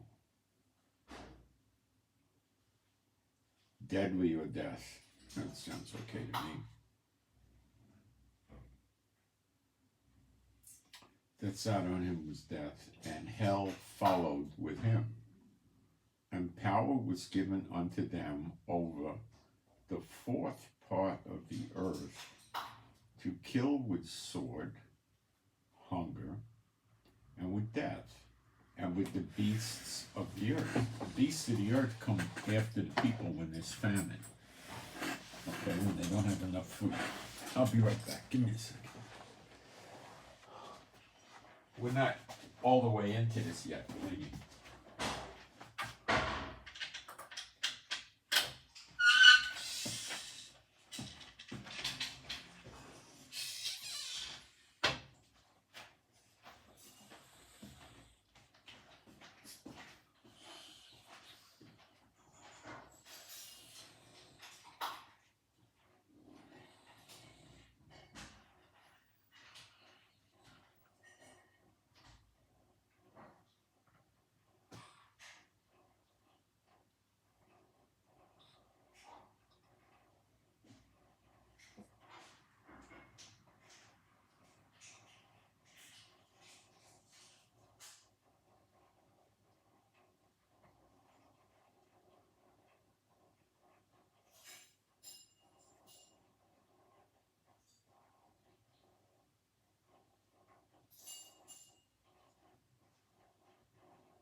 you got to wait for the end to see the kicker about a ram, okay? We're not there yet.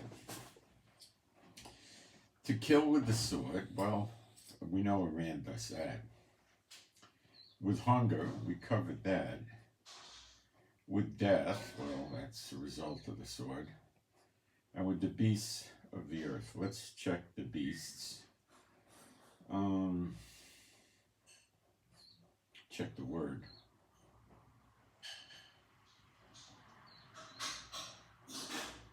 Dangerous animal. Do I think that this means lions and tigers? Or does it mean ISIS, Hamas, Hezbollah, Iraq militias, and so forth?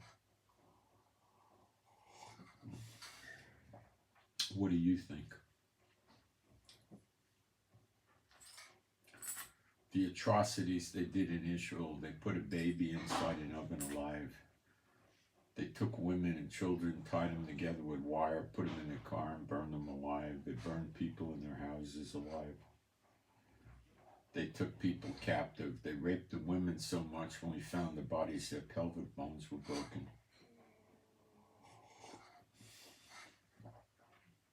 They raped the women after they were dead. They raped the men.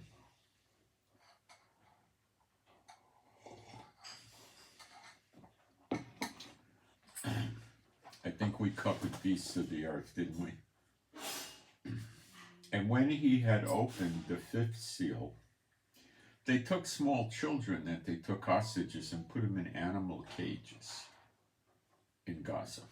They're still hostages, are still there. The hostages that got released are saying these women are getting raped daily. And when he had opened the fifth seal, I saw under the altar the souls of them that were slain for the word of God and for the testimony which they held. Okay? And they cried with a loud voice, saying, How long, O Lord, holy and true, dost thou not judge and avenge our blood on them that dwell on the earth? And white robes were given unto every one of them, and it was said unto them that they should rest yet for a little while, for a little season, until their fellow servants also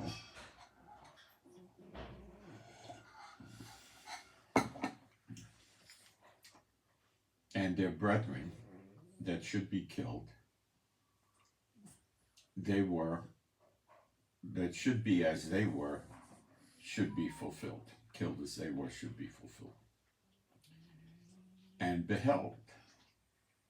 I beheld, when he had opened the sixth seal, and lo, there was a great earthquake. Okay, and the sun became black as sackcloth of hair, and the moon became as blood. Now this is the warning before the great day of the Lord, the great falling away in Joel 2. This happens before.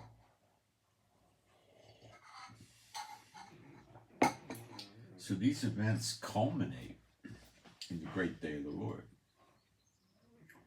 This is not something going back to Greece and Alexander and Rome and all that. Remember, Rome burned the temple of the Lord in 70 AD.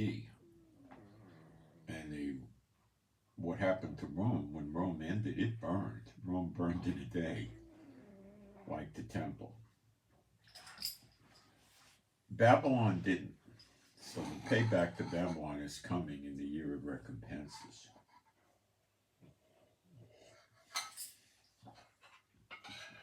Okay? Babylon is America.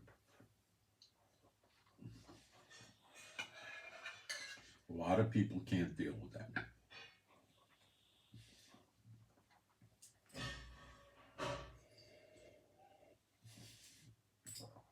Those are the ones that prefer things to go their way, not God's way. Now I'm in Revelation 6:13. And the stars of heaven fell unto the earth, even as a fig tree casteth her untimely figs, when she is shaken of a mighty wind. Now this is what happens on the day of the Lord. The moon goes black, the sun goes black, the moon does not go to blood, it goes black, the sun goes black, and the stars fall from heaven and no longer give their light. So this is talking about the great day of the Lord. Zechariah 14, Ezekiel 38, 39, so forth. And the heaven departed as a scroll. This is the new heavens and the new earth, which happens on that day.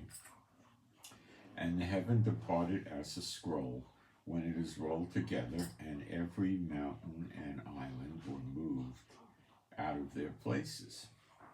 And the kings of the earth, and the great men, and the rich men, and the chief captains, and the mighty men, and every bondman, and every free man, hid themselves in the dens and in the rocks of the mountains, and said to the mountains and rocks, Fall on us, and hide us from the face of him that sitteth on the throne, and from the wrath of the Lamb. For the great day of his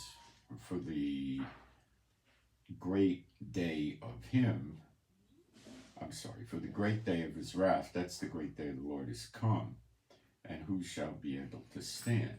This is Yeshua appearing in the clouds, seated on the right hand of the Father, seated on the right hand of power, and it appears like lightning from the east to the west. That happens on this day. It's found in Zechariah 12:10. Okay. So let's do a quick inventory on colors of the horses. Okay? It's going to go fast. All right. And in Revelation 6 verse 2, we see a white horse. So we have white.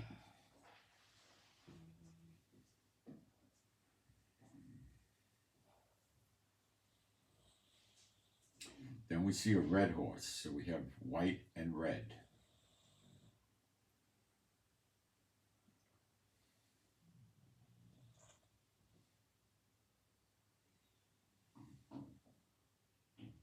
Then we see a black horse.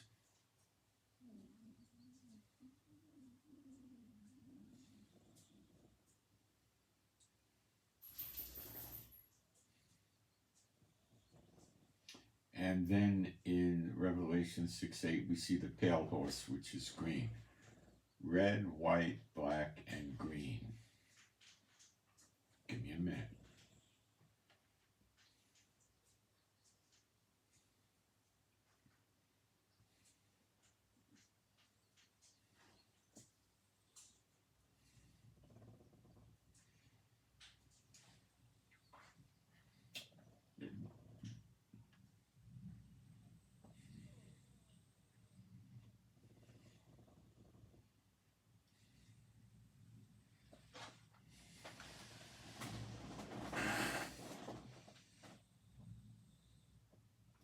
What are you looking at? You're looking at the flag of Iran. Red, white, and green. What about black, you say? Give me a minute. I have that answer for you.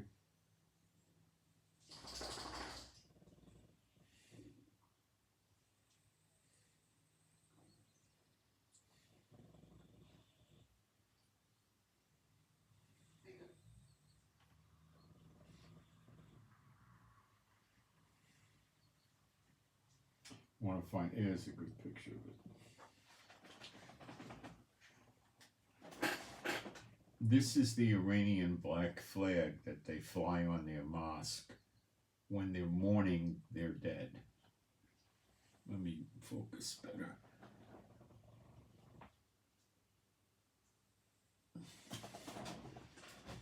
They flew this 2 times in the last year or so. Like when Soleimani got killed and some other characters got killed.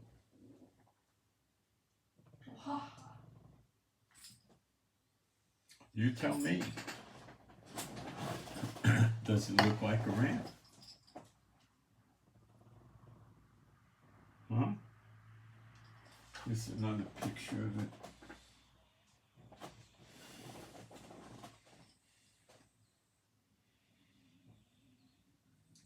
I'll go in the chat and see if there's any questions popping up now.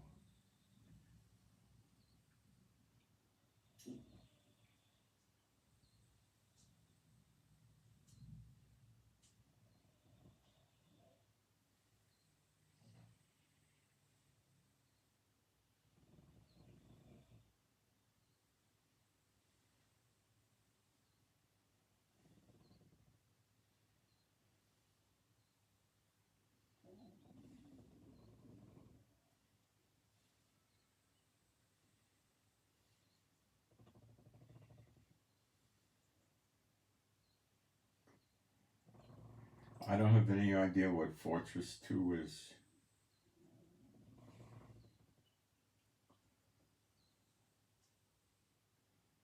I don't know what Fortress 2 is. It's some sort of community, some game or something.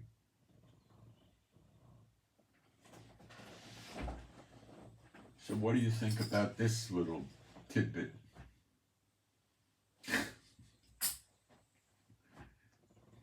Is it coincidence? It's a pretty deep coincidence. A little too deep, don't you think? Okay. Let me see if I left anything out.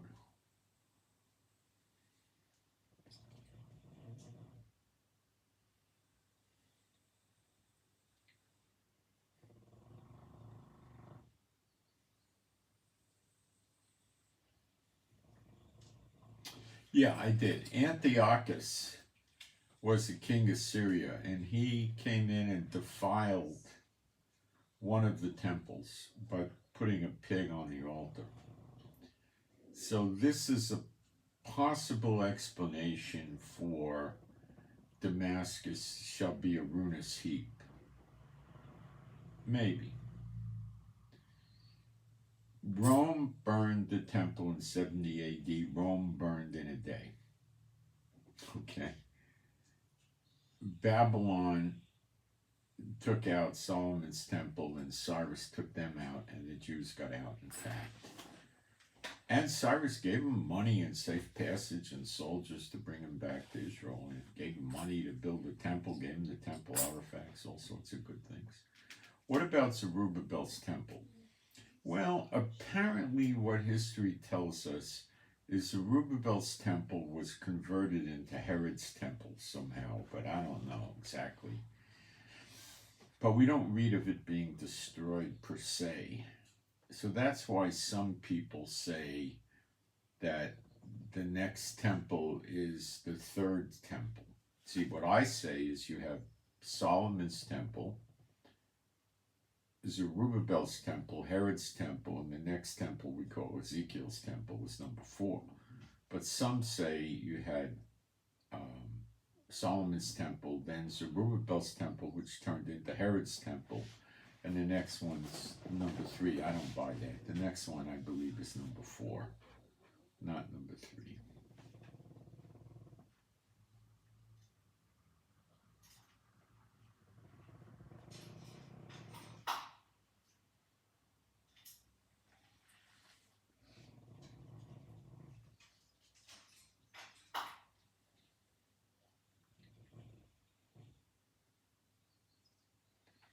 So the year of recompenses could be the payback for the temple.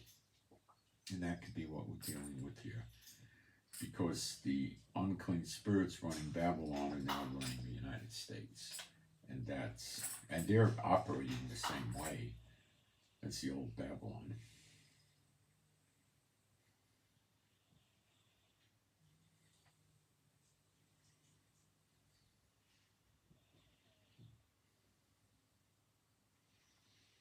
King David ruled from Damascus in Syria, so Syria was part of Judah. So something might happen that we get Judah back early. I don't know. Because then it would still be we have Judah in Jerusalem. I don't know. I'm not seeing any specific on that. I have to look for it, I guess.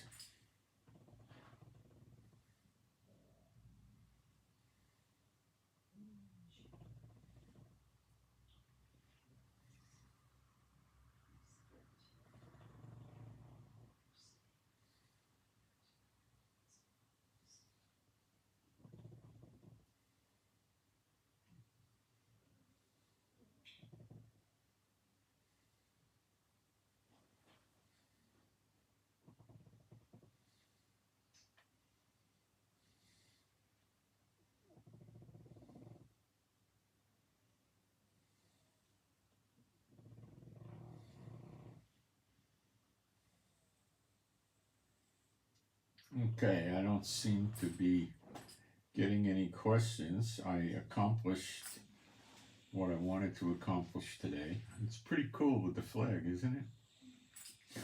Got to admit. All right. My name's Moshe. My wife is Rivka. Please pray for our peace, safety, protection, and joy, and healing of our bodies. Pray for our finances, and thank you for the offerings, although last week was pretty light, but thank you anyway. And pray for our animals and pets, which are all rescues, that they be happy, healthy, and whole. Please pray our roof doesn't leak during this rain. We can't get the darn roof fixed while it's wet. They don't even want to look at it when it's wet, you know. So we got to wait till it stops raining, and then probably 3 to 4 days till it dries out, and then we can work on the roof. Pray we find a good used car. Well, look, please pray for these things. I appreciate it. Sometimes I really feel your prayers are very helpful, by the way. And pray for us to find a good used car, and pray for better videos, and pray I get more insights, which I pass on to you on Bible prophecy. This one was sort of a surprise, wasn't it? You never know. I never saw anyone else talk about this. I never saw. I mean, maybe it happened, but I never saw it.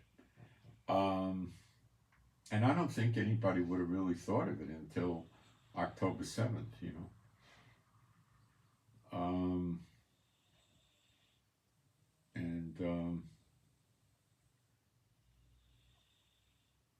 What else? Oh, pray for my abdomen again, if you wouldn't mind. It's starting to act up again. Not too bad, but pray for that I don't get the pains. And I guess that's it. Don't have anything else to cover, so I send my shalom to those who love Yeshua HaMashiach, and I am out.